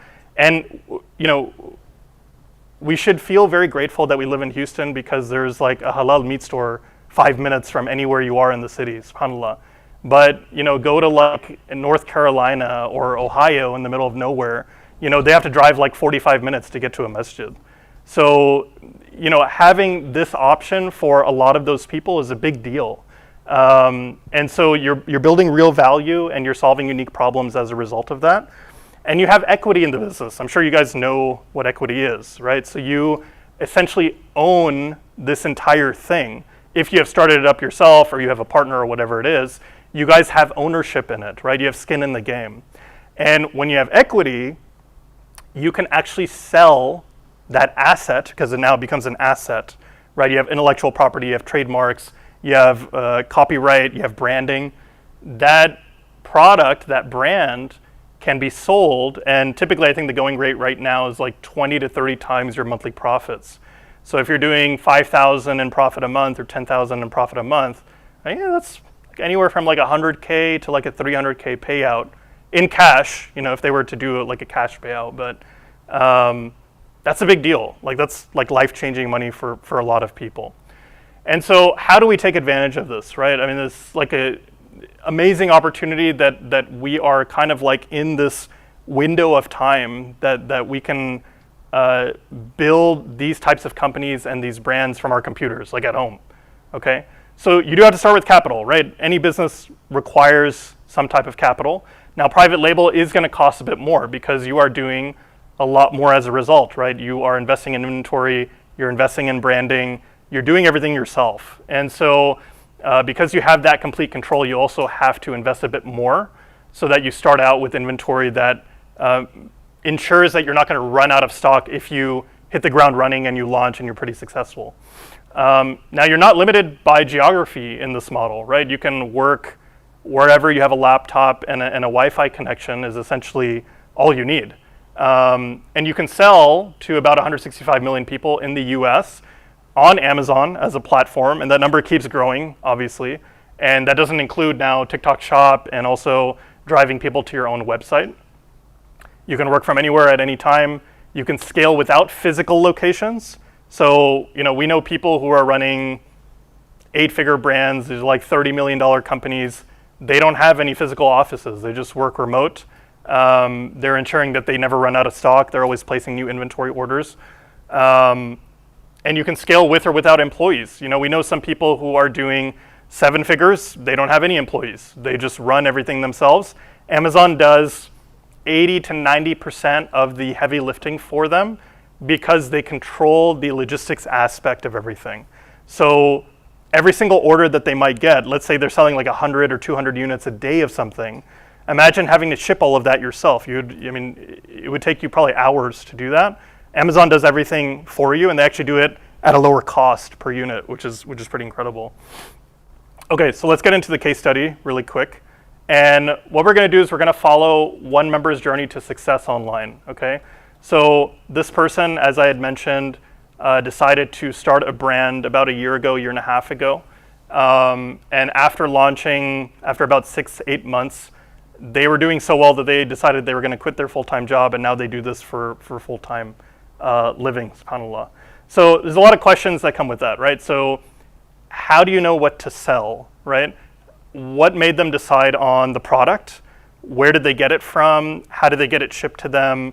How did they get their first sale online? And then how is that product doing right now, like as I speak? And the real question is, how do you do it too? Like how can you learn to do that? And so we'll go through the case study. There's a couple of different things that we'll start with, but we always start with Bismillah, no matter what, right? So we make our intention, innamal a'malu binniyat, and then we head into market research, which I would argue is probably the place where you spend 90% of your time in this business is figuring out what to actually sell. So how do you know what to sell? So what we recommend is that you sell something, obviously, that solves a problem, because people are going to need that, right? The other thing is you want to sell something that you enjoy, that you like. So if you have hobbies, if you have some kind of interest in something, it's a lot easier to try and sell something that you're interested in, because when the going gets tough, it's kind of hard to keep going when you're not really interested in what you're selling. Whereas when the going gets tough and it's something that you're really interested in, you will have that energy to try and figure out how to get out of a roadblock. So you want to pick a niche. So a niche is really just kind of like a subcategory of a bigger category. So if you like pickleball as a hobby that you like to do, there's many different products that are associated with pickleball. There's nets, there's paddles, there's apparel, there's shoes, there's scorekeepers. I could go on and on. There's training aids, everything. Now, completely different category if you want to host guests, right? Maybe you enjoy doing that. Well, you might be interested in trying to sell like party plates or trays or some kind of theme, right? If you like to throw parties for someone and always have some kind of theme going on, that also does well. Party gifts, for example, centerpieces. There's a plethora of things that you can pick. And so this person decided, I'm gonna look and kind of see, what do I want to sell? And then they chose a product and they told us about it. We were like, okay, so what is it? And they told us that they decided to sell a bidet, okay? And it's funny because like Muslims are always like, okay, what can I sell? Prayer rugs, prayer mats, tasbih, bidets, and it's funny because it's like it's such a matured category, okay? Like, so the question is, why a bidet, right? So there's a million bidets to choose from. Aren't there large brands selling bidets already? Aren't they cheap, right? I mean, they have to be really cheap. Otherwise, how do you make money here? And how do you stand out? These are all questions like, that we're asking. And the answer is always market research, right? So finding demand, finding kind of like those small niches where there is demand and there's not a lot of competitors is always the starting point. So finding demand and determining the competition. So how do you do that online, and especially on the Amazon side? So you first need to understand how marketplaces work in a nutshell. So if you look at Amazon as an example of a marketplace, the way that Amazon works is Amazon is very keyword driven, okay? They're search driven. So when you type in a keyword on Amazon, as many of you have done, Amazon shows you potential searches for whatever keyword you put in. So if you type in bidet, you're going to get a whole bunch of different keywords. You get bidet attachment for toilet, bidet toilet seat, bidet sprayer, all these things, right? Now, there's typically a variety of all these keywords that exist, and Amazon is showing you them in order of their highest demand. So from highest demand to lowest demand, that's what you're kind of seeing as you're typing these terms in. Now, there are a couple tools out there. So one tool is called Helium 10. There's many different other ones. They show the actual demand of people who are searching for any specific keyword on Amazon.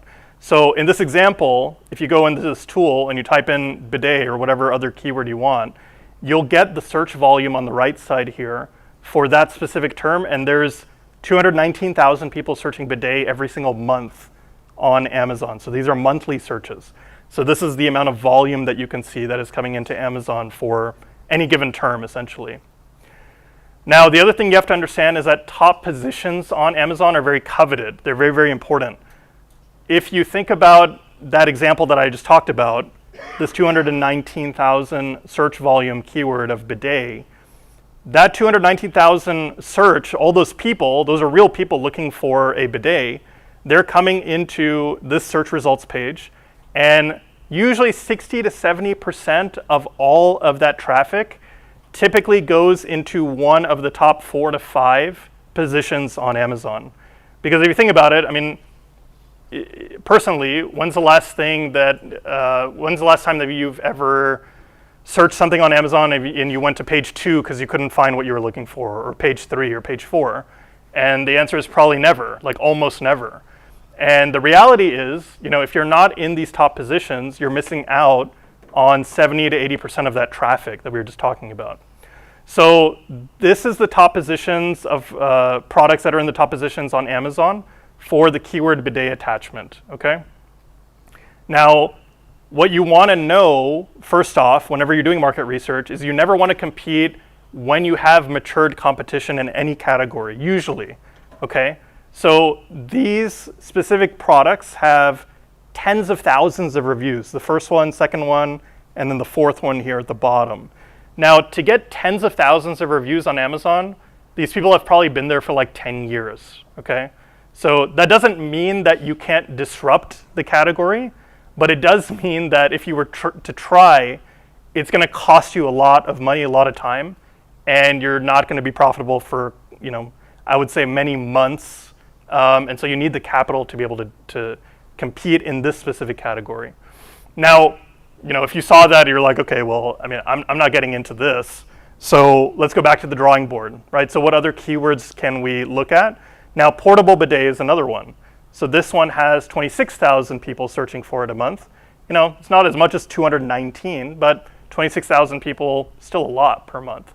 So if you check portable bidet, and now you look at the products that are here, you notice something a little bit different, right, than what we saw before, and the answer is the reviews. So the reviews are much lower, right? Like this guy has 8 reviews, okay? That guy has 440 reviews. So these are not even thousands of reviews or tens of thousands of reviews, they're sub 500 reviews. And so if you were to analyze these, what you would find is certain things stick out. So there were only 8 reviews, they launched very recently. Now they have sold 300 units in the past month. So now that tells me, okay, well, there is demand for this specific type of product, right? Now this product is competing against larger and established competition, but they're still making sales here, okay? And people are browsing and they're looking for a solution. So there is potential, but I personally would not be convinced if I were to see this. I would need more validation. And so I would move on to the next one. So there are things that stick out about this one as well. For example, it's an electric bidet, okay? And it's selling 1,000 plus units a month, which is a lot of demand, right? That's a lot of people buying this. Now it is much more expensive. Look, it's $44 for a bidet, okay? But people are still buying it. So there's definitely a problem that it's solving out there. And it only has 440 reviews. So it hasn't been on the market for that long. Remember, it doesn't even have 1,000 reviews, doesn't have tens of thousands of reviews. So there are many tools that you can use to find out how long they have been on Amazon. I think these guys were around for like maybe 8 months, which is very low, I think, in this specific business model. It's not that long. And so now it's kind of like, okay, this is probably a potential product now because we've kind of validated that it solves a problem. It has a lot of demand, right, with that 1,000 units that's being sold. It has low competition. It only has 440 reviews. Customers are willing to pay more, right? So we saw the first product was like 13 bucks. This is like 3 times the price. People are still buying it. And it has a unique offering. It's portable and it is electric, right? So it has value differentiation there. So it's a couple key takeaways that you should kind of consider. If you want to take pictures, feel free. But the idea is you want to look in niches that you enjoy. You want to look for products that are solving problems. You want to check if there's demand with keyword research. A lower number of reviews on Amazon indicates that it's a more newer niche, kind of a newer subcategory. And then you would use tools to evaluate if that niche is competitive. So you want to look for these confluence signs, right? So you have many kind of green flags going off instead of red flags. And so now this is something that you're more interested in. So if you see multiple green flags, you would move on to the next step in the process. And that is sourcing or procurement, whatever you want to call it. So how do you source? There's a couple of different ways you can do it. You can search public import records. So these are publicized records that you can look up online. And actually, you can use AI to do this now. Very, very easy. You can pull up, I think, ChatGPT Deep Research or Gemini Deep Research. And you can essentially ask it, where is XYZ brand getting their products from? Where are they sourcing it from? And it'll essentially scour the entire internet, and it'll even look at import records if they're publicized on Google, and it'll bring that back, and it'll give you like this whole report, which is pretty crazy. But these are publicized reports, and so you can kind of see in the supply chain, where are these products coming from? What country are they coming from? Who is the supplier? What's the name of the supplier? You can go to different databases, right? So you can go to Alibaba, you can go to 1688.com, which is like the Chinese version of Alibaba. And then you can go to global sources as well. All of these are kind of databases that you can search for products. And then you can also go to trade shows. So many different categories, I would say almost all categories, have some kind of trade show that they hold every year, typically in the US. And you can go visit them. You'll find suppliers there for whatever product that you want to launch. And so we can run through a pretty quick example of how this member found the supplier of their brand. Now, this isn't the supplier that they used, but this is an example of kind of doing this research. So I don't know how many people know of BioBidet, but BioBidet is probably one of the biggest brands in this space, selling bidets on Amazon and also in retail, in stores everywhere. They've been on Amazon forever. You can see 33,000 reviews in the middle product there. So they're a leading bidet brand, right? Now, you can go into a tool, and this tool is called Import Yeti. I don't know why they called it that, but whatever. So you can go to importyeti.com, and you can literally type the name of a company or a brand.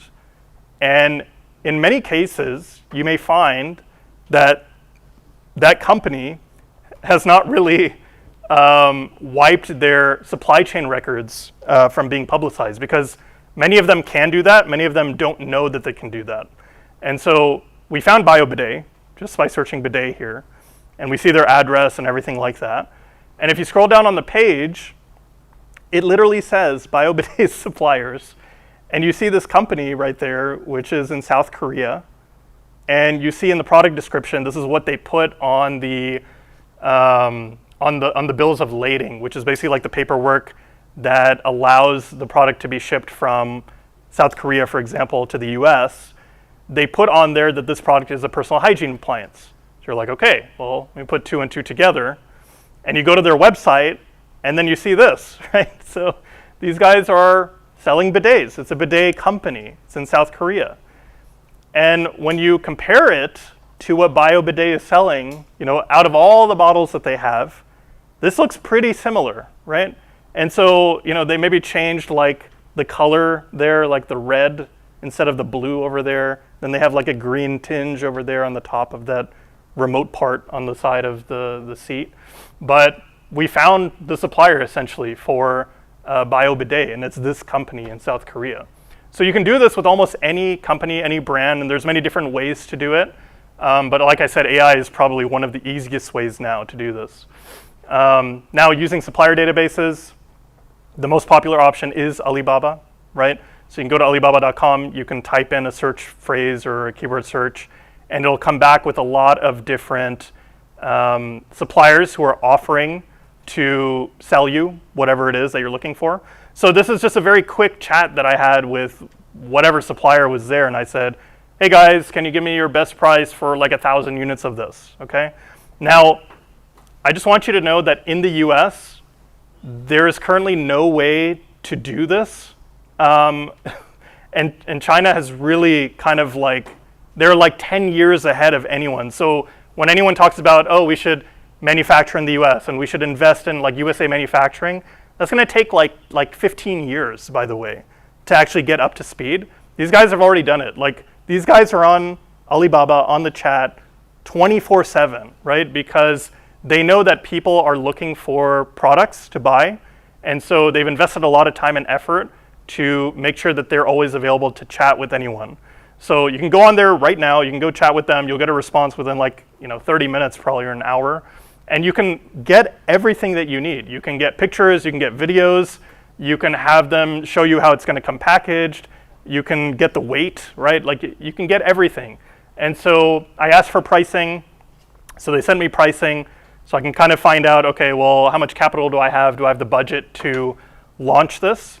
And the member that launched this, I did have that budget, but the idea is I'm kind of just showing you how this process works. So you'd contact multiple suppliers, not just one, and then you would pit them against each other. So now I have, these are 3 different quotes that I'm looking at, and we have minimum order quantities at the top. So some will allow you to buy 20 units, some will let you buy just 2 units as a minimum. And then this third guy right here is 500 units. If you want to work with them, it's 500 units. That would be a minimum opening order. But then you would look at a couple different things, right? You look at price, you look at the payment terms, how much do you need to pay as a deposit? Sometimes you have to pay upfront 100%, sometimes you can do 50% upfront. All of those things are usually negotiable.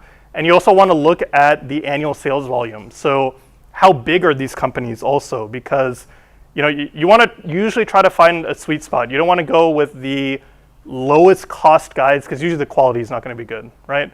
But the higher tier guys, the ones who are asking for 500 units as a minimum opening order, you probably are not going to have the budget for that. It might also be pretty expensive, based on what you can see here. So what you do is you get a final estimate, you order some samples. So these are 2 estimates that I got, running this example. So I wanted to find out what is the unit price if I were to buy 1,000 units versus buying 2,000 units, okay? So the cost is like, 30 cents off, 30, 40 cents off. So it kind of maybe doesn't make sense to buy 2,000 units in this case. Probably just go with the 1,000 because you're not getting much of a discount, right? And so you would figure out terms, you would decide whether you want to work with them, but you have to order samples to make sure that you test them out and ensure that they're good quality, because at the end of the day, you don't want to buy 1,000 units of something and it's half of it is defective, half of it doesn't do what the supplier said. So it really comes down to testing it yourself and making sure that you're going with the right product, with the right supplier. So now the fun part, we get to do a lot of math, right? Calculate the total cost and then also the profit. So Amazon helps us out a little bit here because they give us a calculator that we can use. And so we input a couple of different things. We input the price that we would likely sell at, and they have a lot of different rows here for different fees and things like that. So revenue is just a vanity metric, right? We care about how much money that we're actually gonna make at the end of the month when we decide to invest in this product. So they take fees. So Amazon takes a referral fee for every sale that you make. Now this is different, based on the category that you want to sell in. I believe in this category it's 15% if I'm not mistaken, I could be wrong. They have fulfillment costs. So remember when I was talking about sending all of the inventory into Amazon at once, and you don't have to deal with shipping that out to every single customer, well, they charge you for that. But the all-in cost for doing that, for this product specifically, is $4.95, so it's $5, okay? So it's probably around the same cost if you were to do it yourself, put it in like a padded envelope, for example, and then send it like USPS first class, I think you'd still probably be paying like $6 to $7. $5 is very competitive. So then the question is, why even do it yourself? Just send it to Amazon, they'll do it for you. Storage costs. So Amazon does charge you storage costs for putting inventory in their warehouses. So Amazon doesn't want to be a third-party logistics provider. They don't want to hold like years of inventory, right? Because then you're taking up that space where they could maybe put in something else that actually turns inventory faster. So you have to pay for storage, and usually this is based on the cubic meters of the product, whatever it's taking up. And they have a whole calculation to where they assign what fee that is. And so you can just get that from this calculator here. It's pretty negligible from what we can tell. Now the inbounding cost, this is the cost that you pay to send the inventory to Amazon. So, we've been talking about, okay, yeah, send the 1 box or send 30 boxes of like 1,000 units. Well, that also costs money. But Amazon subsidizes a lot of that cost. So they work very closely with UPS, for example, and they give you extremely competitive rates you would never get anywhere else. Even if you were to go to the UPS website and do it yourself, you'd pay probably double, maybe more than double. And so that cost is listed here also.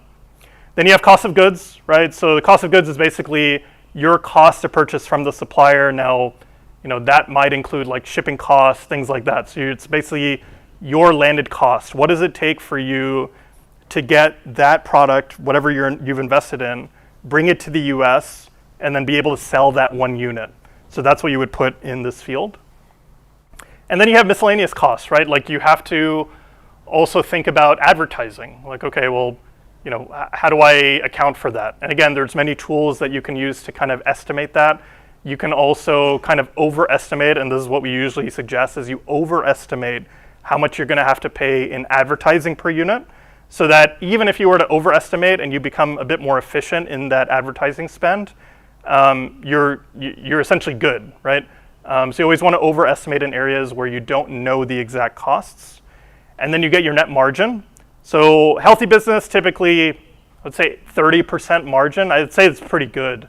Anything above that, as you can see here, is it's great. It's like 46%. The higher the better, obviously. That just means more money in your pocket at the end of the day.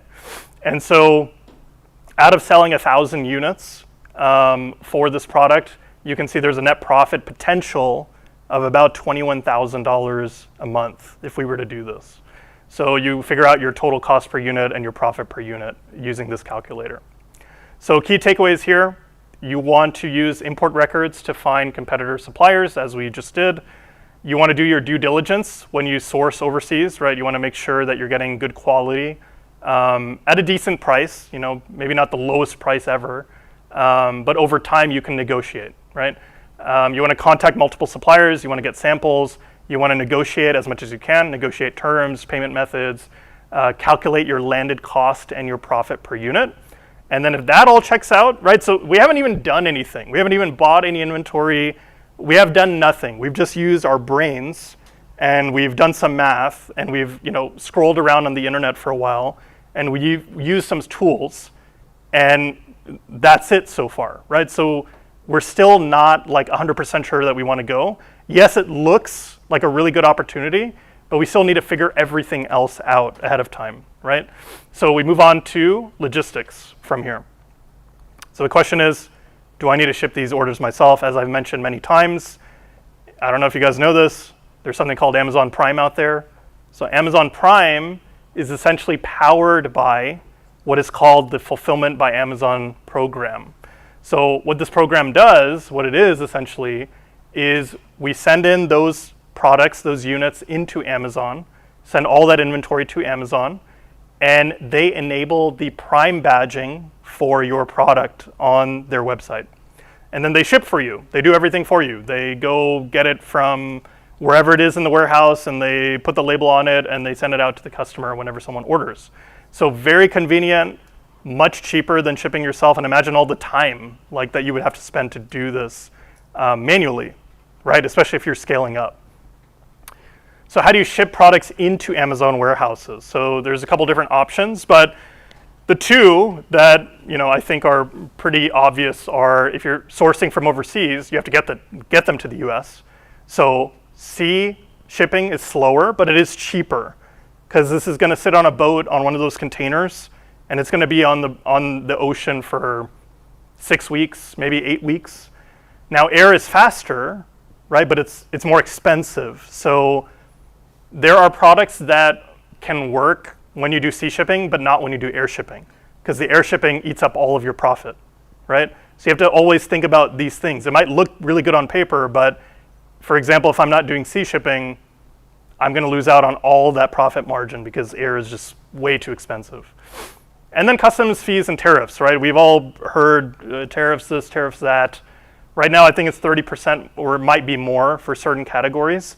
This is definitely something that you also have to consider. Now that there's a whole tariff calculator that you can also go into, there are tools that pull this for you.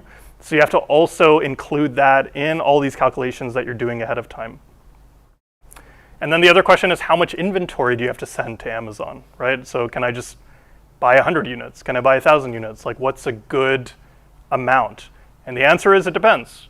But ideally, no matter what you're selling, depending on the volume of the competitors in that category, how much they're selling per month, you want to send at least 6 to 8 weeks of inventory. So it's like a month and a half to 2 months of inventory. And the reason for that is that if you run out of stock, let's say you launch your product, you're really successful, you get into those top positions on Amazon for those keywords where you're getting all of that traffic. If you run out of stock, Amazon doesn't see you as beneficial anymore because now that traffic is going to a page that is out of stock. So no one is buying anything. So if no one is buying anything, Amazon's like, okay, I'm gonna penalize you and reward someone else and put them in that position because you don't have any inventory. We can't really do anything with you. So if you run out of stock, you're gonna lose out on those positions, and those are very coveted at launch. And so that's why you need that much inventory to start, because if you're very successful, you don't want to run out and now you have to start all over. Like you might run out of stock for like a month. That would totally derail everything that you've done up to that point. So proper inventory management is critical to all of this long-term success. I would honestly argue this is like the 90% of the effort when you get to a point where you're just maintaining a brand, is you just have to make sure you're in stock. Because if you run out of stock, everything else, is like it's just like dominoes. It's basically like everything else goes bad if you run out of inventory. So let's move on to marketing. How do you market the products to customers? So there's 4 fundamentals that we are big believers in. The first is branding. So branding portrays you as trustworthy, and we all know this from many different brands in the space, whether it's Apple or whatever else it is. Brands establish market presence, right? So branding leverages consumer psychology, and this is a way to stand out from competition. Because now, as you guys are probably well aware, Amazon's very flooded with commodity type products. These are factories from China just selling it direct. They have no branding, right? They don't care. What they care about is they want to sell on price, right? Because they know people are always going to gravitate towards the lowest price thing. But if you have branding, this kind of like puts that assumption on its head a little bit, because now you're kind of offering something a bit more premium. So if all things were equal, and we've done testing here on this specifically, which product would you click on? This has the same amount of reviews, same star rating, it's the same price. Most people click on the left side because you can see that there is maybe a few more things that they're including. They have a bag there, they have some accessories, they have a nice packaging, for example. You can kind of see what the product is portraying in the imagery versus maybe the other one. You can't really tell, in the first second or two of looking at this. Next is your product listing. So on Amazon, as you guys probably are well aware, there's a couple of different things that are part of a product page. There's a title, there's images, there's bullet points, there's a description, and then there's back-end keywords. So this is virtual shelf space, right? So when you go into a store, you can go up to a shelf, You can grab a product, you can look at it, you can read the back, you can read the label. You don't have that luxury online. And so you have to be able to recreate that experience online on your product page. So you have to have really good images. Usually a lot of people just pay attention to images. People don't read anymore. So, title and bullet points and description, this is more for, I would say, optimizing for search, for keywords on Amazon. And images is more trying to convince the customer that you should buy our product and not someone else's. That's what you're trying to get across. So it's another example here. This is more of a title example. So if everything was equal, which one is optimized better? So in the first example, we're looking at this is a second generation, I don't even know what the first generation was, portable travel bidet by Goo Style. Okay, so I've never heard of Goo Style. I don't know who they are. I don't really know what IPX6 waterproof means. I do know that it's an electric bidet, but then they have all this other stuff about automatic decompression film, and nobody knows what that means. Versus in the second option, you have a lot of different keywords that actually mean things to people. So portable bidet, high pressure, for travel, handheld, rechargeable, right? For men and women. So there's a big difference in the language that's being used between the two. Then we have reviews. So reviews can basically make or break your business. And it's very, very important that you start with a good product. And this is why you go through all of the sample ordering, all of the sample testing, because if you don't start with a good product, everything else is just, you might get some good reviews in the beginning, but as people start to call out some of the bad parts of your product, maybe the quality is not good, maybe it broke, whatever it is, that star rating goes down and eventually you kind of lose that competitive advantage, right, against competitors.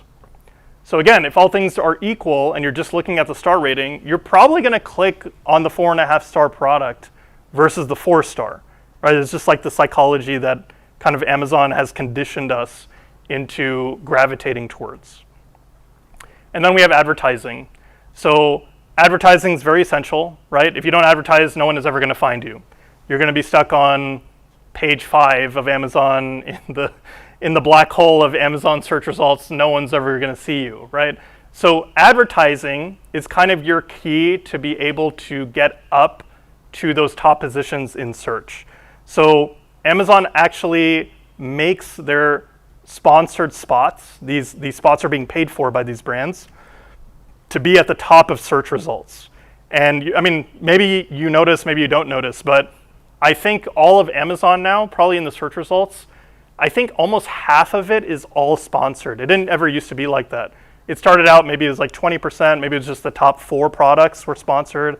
Everything else is just kind of like organically there. Now I think, it's like 50% of everything is sponsored on Amazon. So it is kind of a pay-to-play situation. So you have to be able to advertise.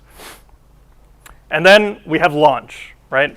So we put everything together at the end. So we want to launch properly, and launching properly is very critical. First thing we always start out with is Salatul Istikhara, right? Because we can do all this stuff and we can get the inventory, we do our calculations, but if Allah subhanahu wa ta'ala does not want us to succeed, we're not going to succeed. So we do our best, we make intention, and then we decide to go for it, right? So we get a final product listing up, we make sure our inventory is at Amazon, we make sure that our advertising is ready to run, and we prepare well in advance for launching on a specific date. And then we set up keyword tracking. We want to make sure that we're tracking keywords. How high are they indexing? What positions are they at? And then you want to monitor your profit and loss daily, right? You're running a company now. So you want to make sure, how much money did I lose in the first day, the second day, the third day, first week, second week? What is the timeline for me to get break even and then eventually make profit? That's what you've been optimizing for. Through all these steps, that's kind of culminating in this last step of monitoring, are we successful or are we not? So we ran this case study. This member launched their brand, and this brand is called Bidet Buddy. So we've seen it throughout this presentation. But essentially, what they did is they did proper market research, just as we did in this presentation. They created a brand, so they decided we're going to call it Bidet Buddy because, bidet is already kind of like it's a term that we can use, but adding the buddy in there just makes it kind of playful, right? So now it's a brand. It's not just, okay, I just want a bidet, right? Whatever. It's not a commodity anymore. Think of it that way. Now they've optimized all their content fully. They have really good images that they spent a lot of time on. They have videos made by freelancers, whatever it is. They have inventory levels that are optimal, so they've ordered enough inventory to launch. Their Amazon listing is offering overnight delivery, 1-day shipping. That's exactly what you want. They're running advertising every single day. And then they have top positions on the relevant keywords. So after they launched, they were able to get to this, I think within a couple of weeks, mashallah. And so Bidet Buddy now is doing roughly close to $100,000 in monthly revenue every month. And this is why he decided to leave his job, because he's like, well, $100,000 revenue a month. I mean, makes a lot of sense to reinvest my time into this, right? So after this, what do we do from there? And I think, a lot of people decide to scale up. And it makes sense to scale up because once you have kind of built this brand that is a moat inside that category, it's much easier to launch additional products because now you have your branding that helps kind of push those products to people. So the question is, can you repeat the process? And the answer is absolutely. So this is another version that they launched. By the way, these screenshots are all from like today or yesterday. So they have different versions. So there's 500 people who have bought this one as well in the last month. This is about $50. It's an electric bidet. They have another version. These people have, there's 200 people who have bought this one in the past month. It's about $35. And then they have like different colors as well. They did done a blue one, gray one, red one. And they've even expanded now off of Amazon. So now they have a website.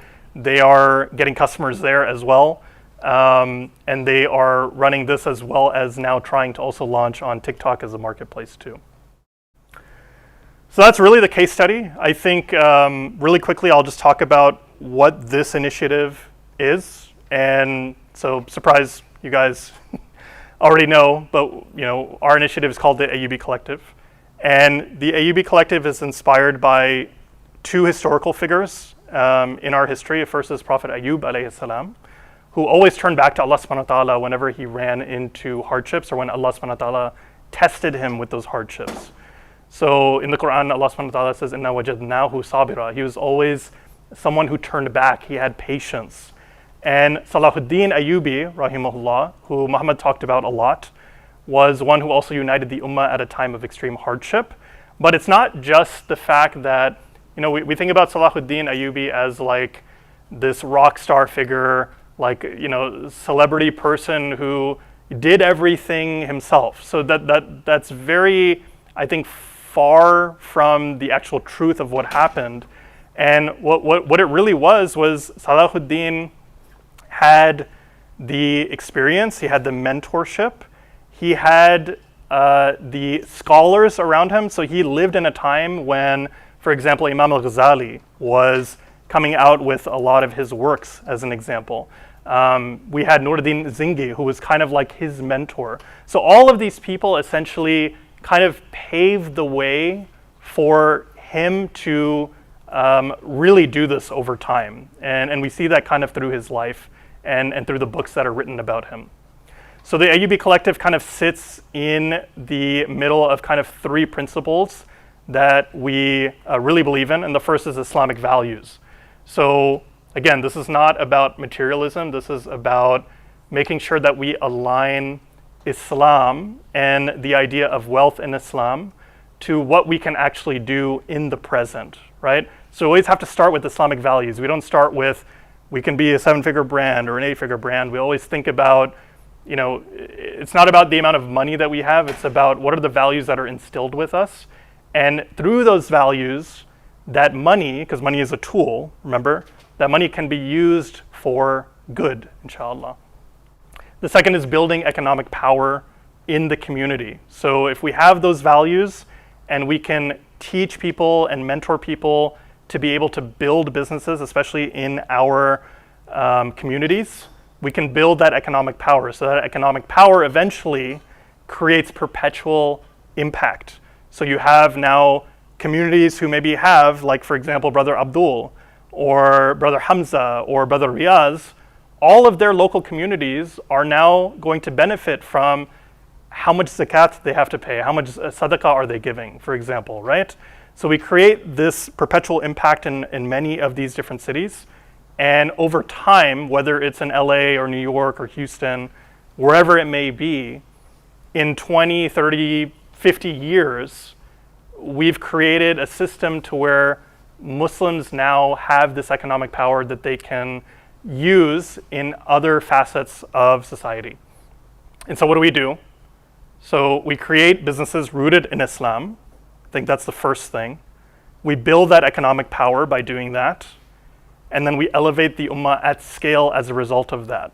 So we're really building for the future. This is not about the next 5 years. This is about what does the Muslim community look like in 50 years? And what businesses and brands are Muslim founders running when myself and Muhammad and whoever else is no longer here, inshallah. So that's about it. I have this QR code here.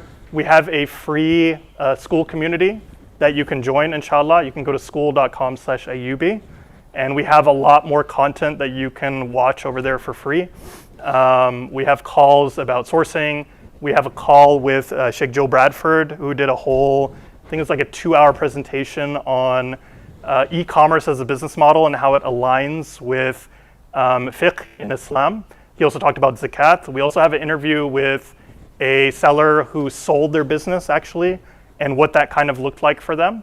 So a lot of really good content that you guys can check out.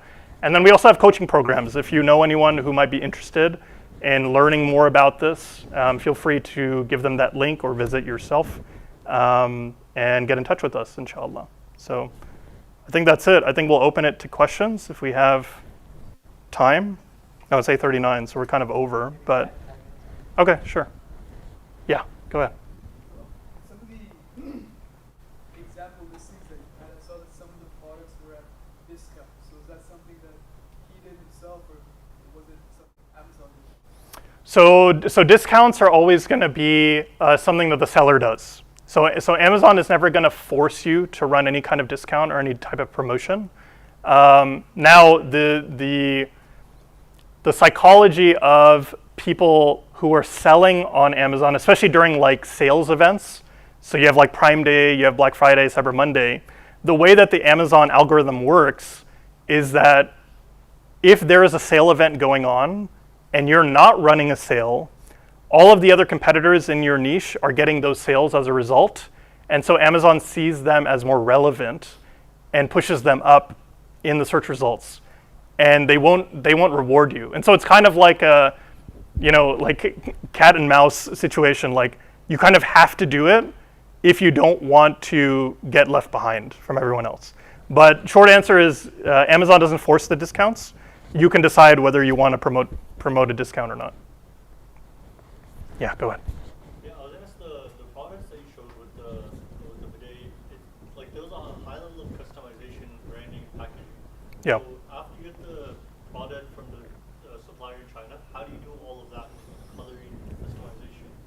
Yeah, no, that's a great question. So usually, most of the time, and I know you probably did a lot of this when you originally started out, but it's very much just back and forth. It's back and forth, like coming up with a proposal, coming up with a document that basically says, has pictures or has videos and shows, hey, like this specific part, this function needs to be like this, as an example, or this part needs to have this color.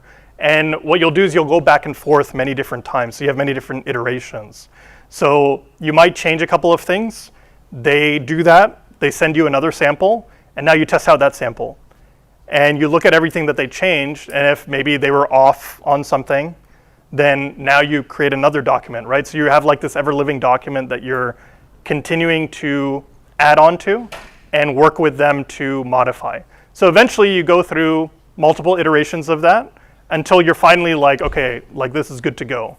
So they'll send you what they call usually is like a golden sample. So it's their term of like saying, okay, this is the final result. So this is what like customers are going to get. So once you get that, you test it out. If it's good to go, it's good to go. Then you just make a decision and you proceed. And they do the packaging as well. Yeah, so usually a lot of factories will do the packaging themselves. And if they don't do it themselves, they'll find they usually have like a preferred supplier that they work with. And so you can work with your supplier to do the packaging. And what they'll do is if they don't do it themselves, they'll just work with another packaging company to do it for you. And they'll be kind of like your middleman in that situation. But they'll essentially own the entire project for you.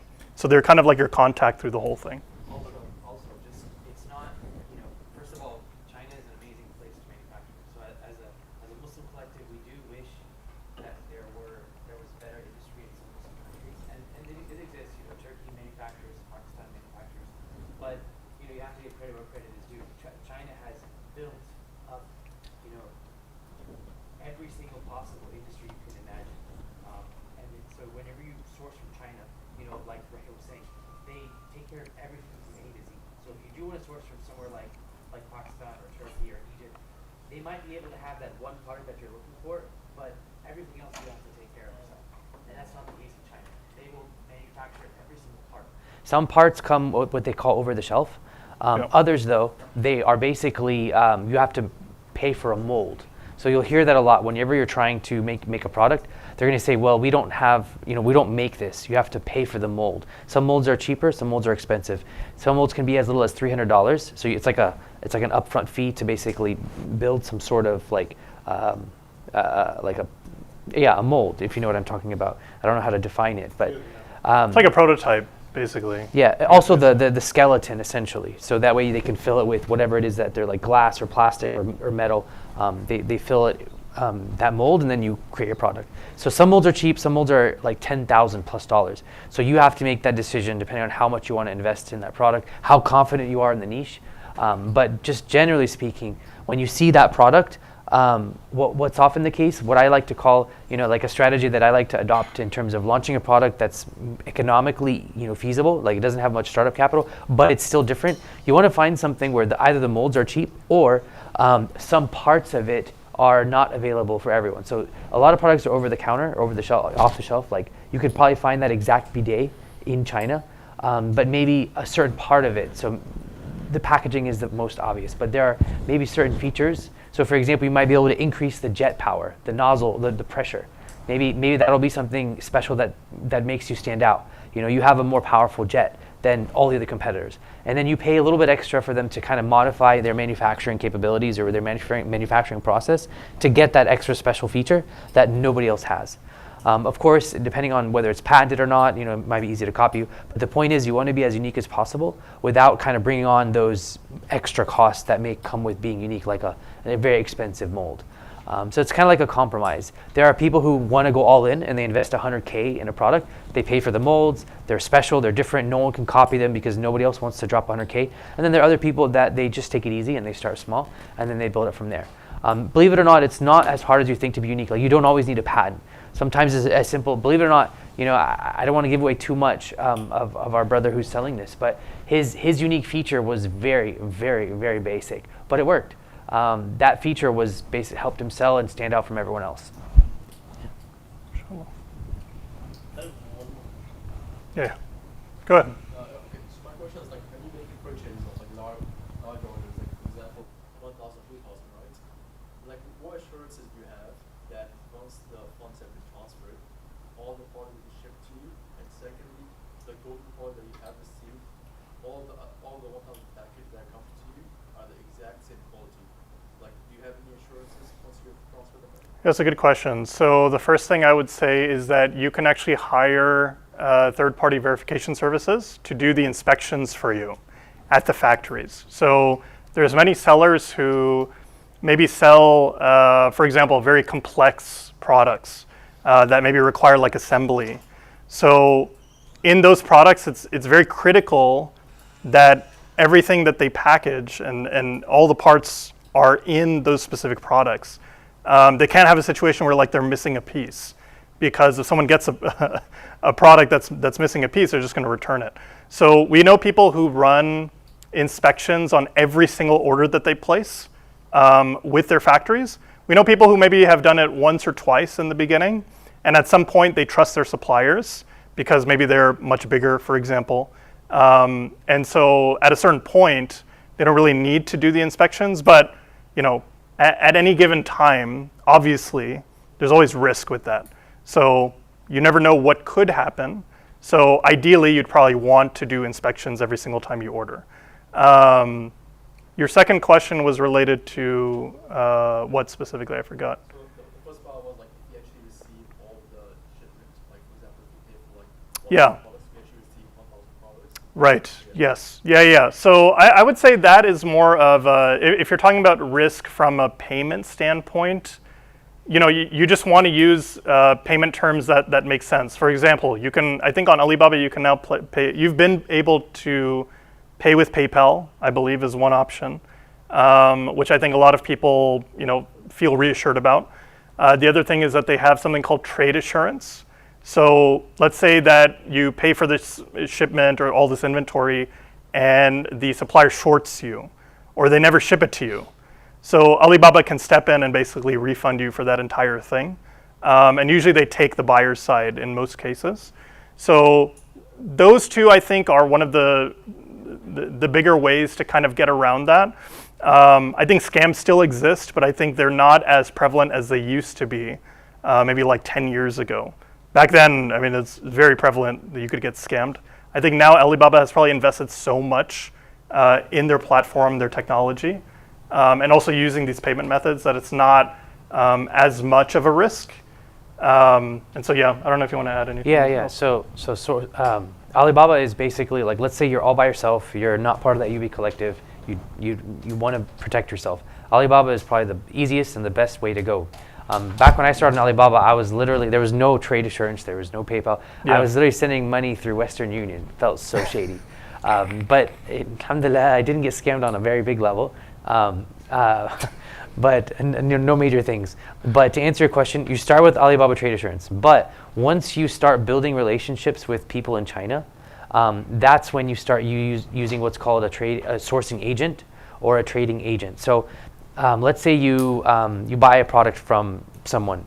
A lot of times on Alibaba, they're not actually the manufacturer. They're just a sourcing agent or a trader, as they say. So they go and get you the product. But that's okay. It's not a lot of people. Sometimes people are like, "Oh man, I don't want a trader. I want the manufacturer." That's fine. But a lot of times the manufacturer isn't going to really look out for you as much as a trader will. A trader will. That's their sole job. Their sole purpose is to take care of you and make sure that you get the product that you ordered. So over time, when you build relationships, some people actually go to China. We've been to China, but over time, you're just going to build that trust. And then that trader or that sourcing agent will help you find other products. So they're going to be able to visit factories for you. They're going to be able to make sure and do all that due diligence, and then you pay them.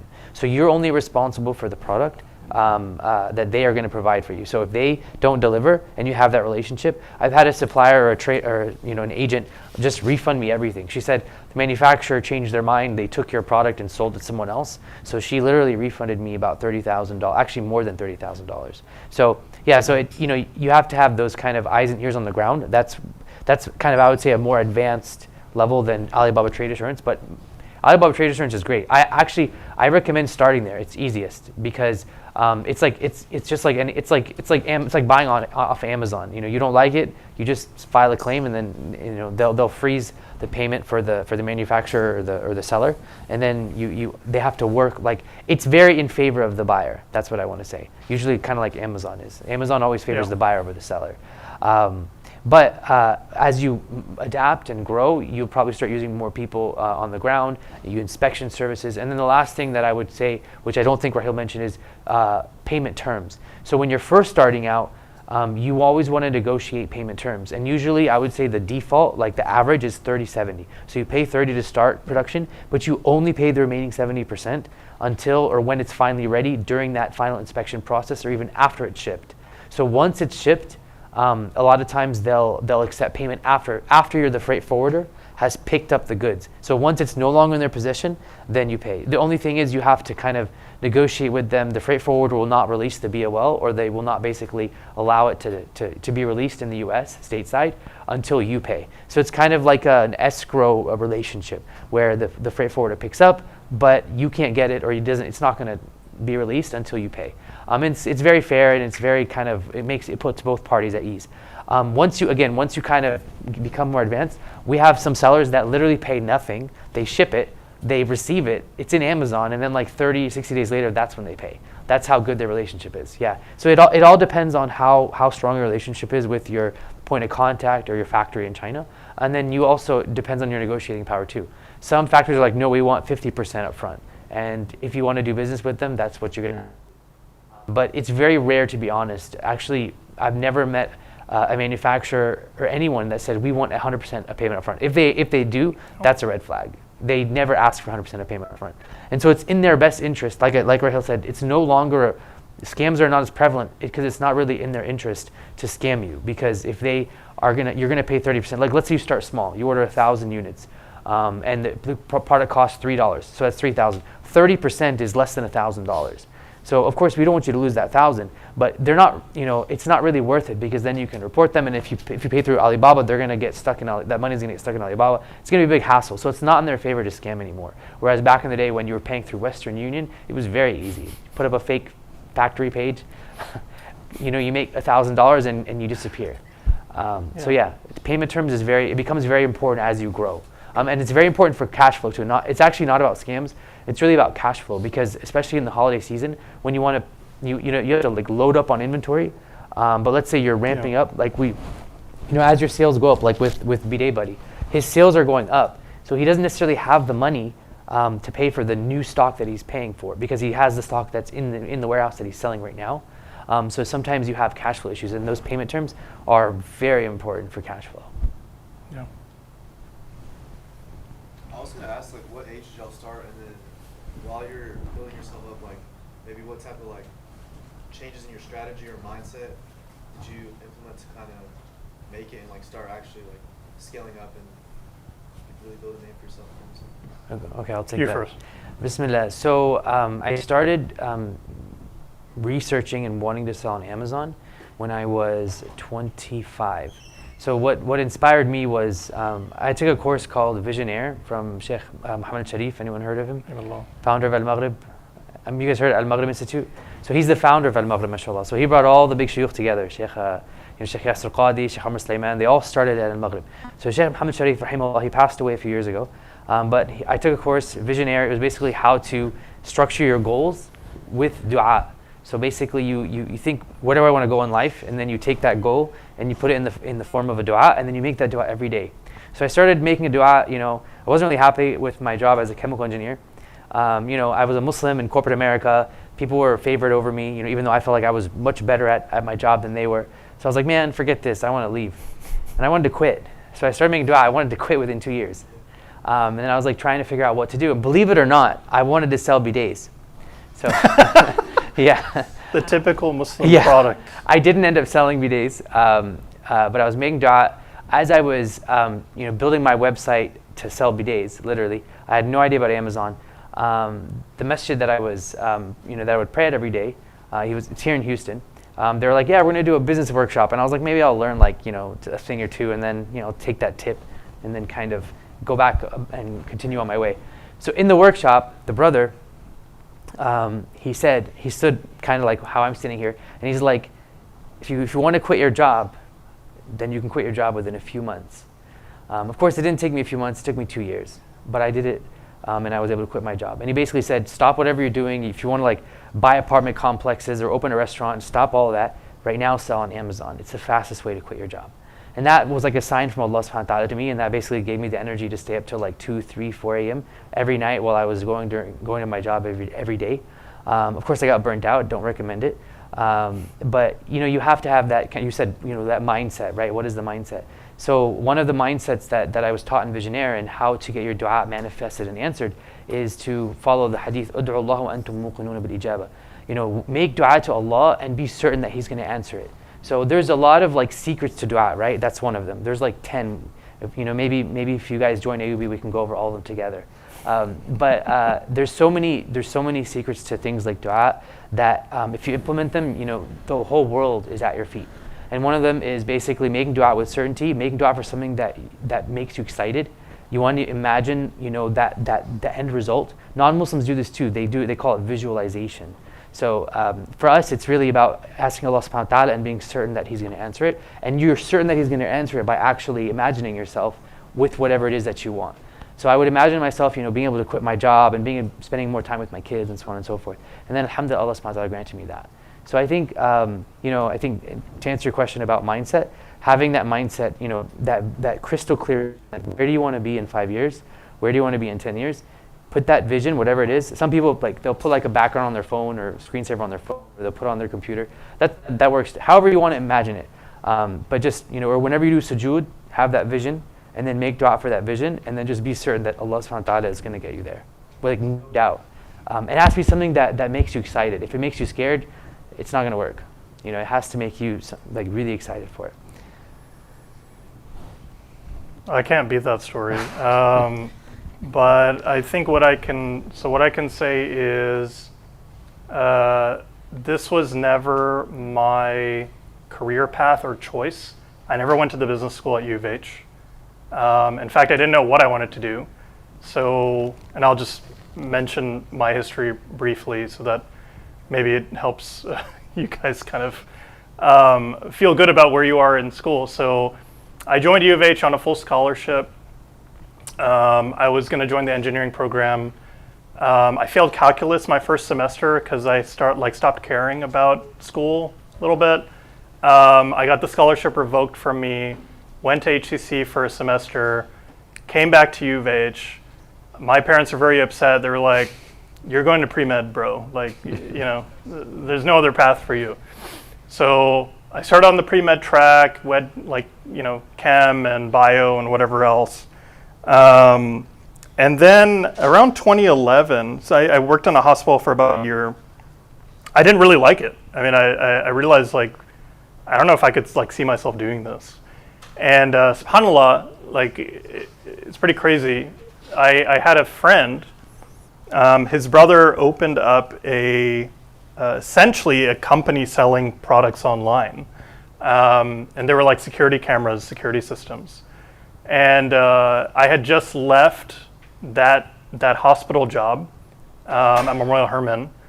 And I was looking for something in between because I was like, I don't know if I want to do medicine. So my friend said, "Hey, why don't you come over? We need help. We have the whole family working on this thing. I'm sure there's a few things you can do." So in 2011, I go and I start packing boxes, sending boxes to Amazon, basically, in 2011.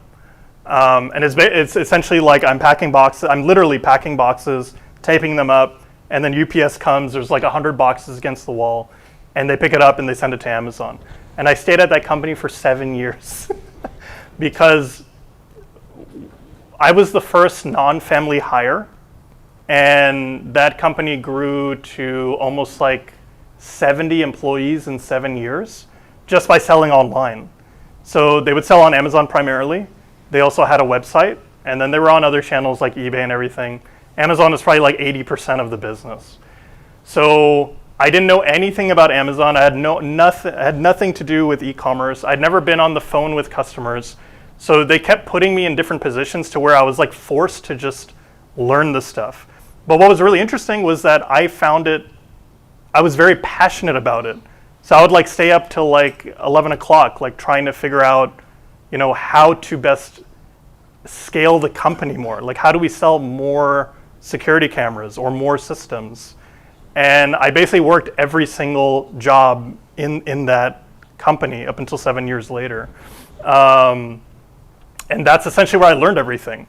That, maybe some YouTube, things like that. But I realized at the end of the day, this is what I was really passionate about, because I feel like this type of model, so e-commerce as a business, you have to learn multiple facets of everything, right? It's not just learning inventory management or learning how to source or procurement. It's the full scale, right? It's like doing the competitor analysis, doing keyword optimization, figuring out how to market, how to do product marketing, how to do product management, being a supply chain expert. You have to just learn all of that. So alhamdulillah, I was given the opportunity to learn everything in a corporate environment, essentially, when there were no jobs, there were no people out there looking for like hiring an e-commerce specialist. That was like unheard of like 10 years ago. And now you'll go on LinkedIn and you'll find tons of jobs out there for marketplace manager or e-commerce specialist, or we need someone to figure out how to like scale our Amazon store. So it's still a very kind of new thing for a lot of people, and a lot of brands and a lot of companies are now kind of like catching up, right? So 10 years ago, 14 years ago, it was very like early adopter kind of situation. I was just, alhamdulillah, like, Allah subhanahu wa ta'ala just like put me there, and I just rode the wave like at that company, and I learned everything there. And that's where I found my passion. So alhamdulillah, Allah subhanahu wa ta'ala saved me from years of medical school, which I wouldn't have liked, for this. So yeah, hopefully that helps a bit. All right. I think we're out of time. If you guys have any more questions though, you can reach out to us, contact us through AUB, or get our phone numbers from Musa. We're happy to answer. Yeah. Or on school, I think you can contact us on school directly. There's also a discussion board. If you have more questions, you can post it there. Someone will reply to you, inshallah. Cool. Awesome.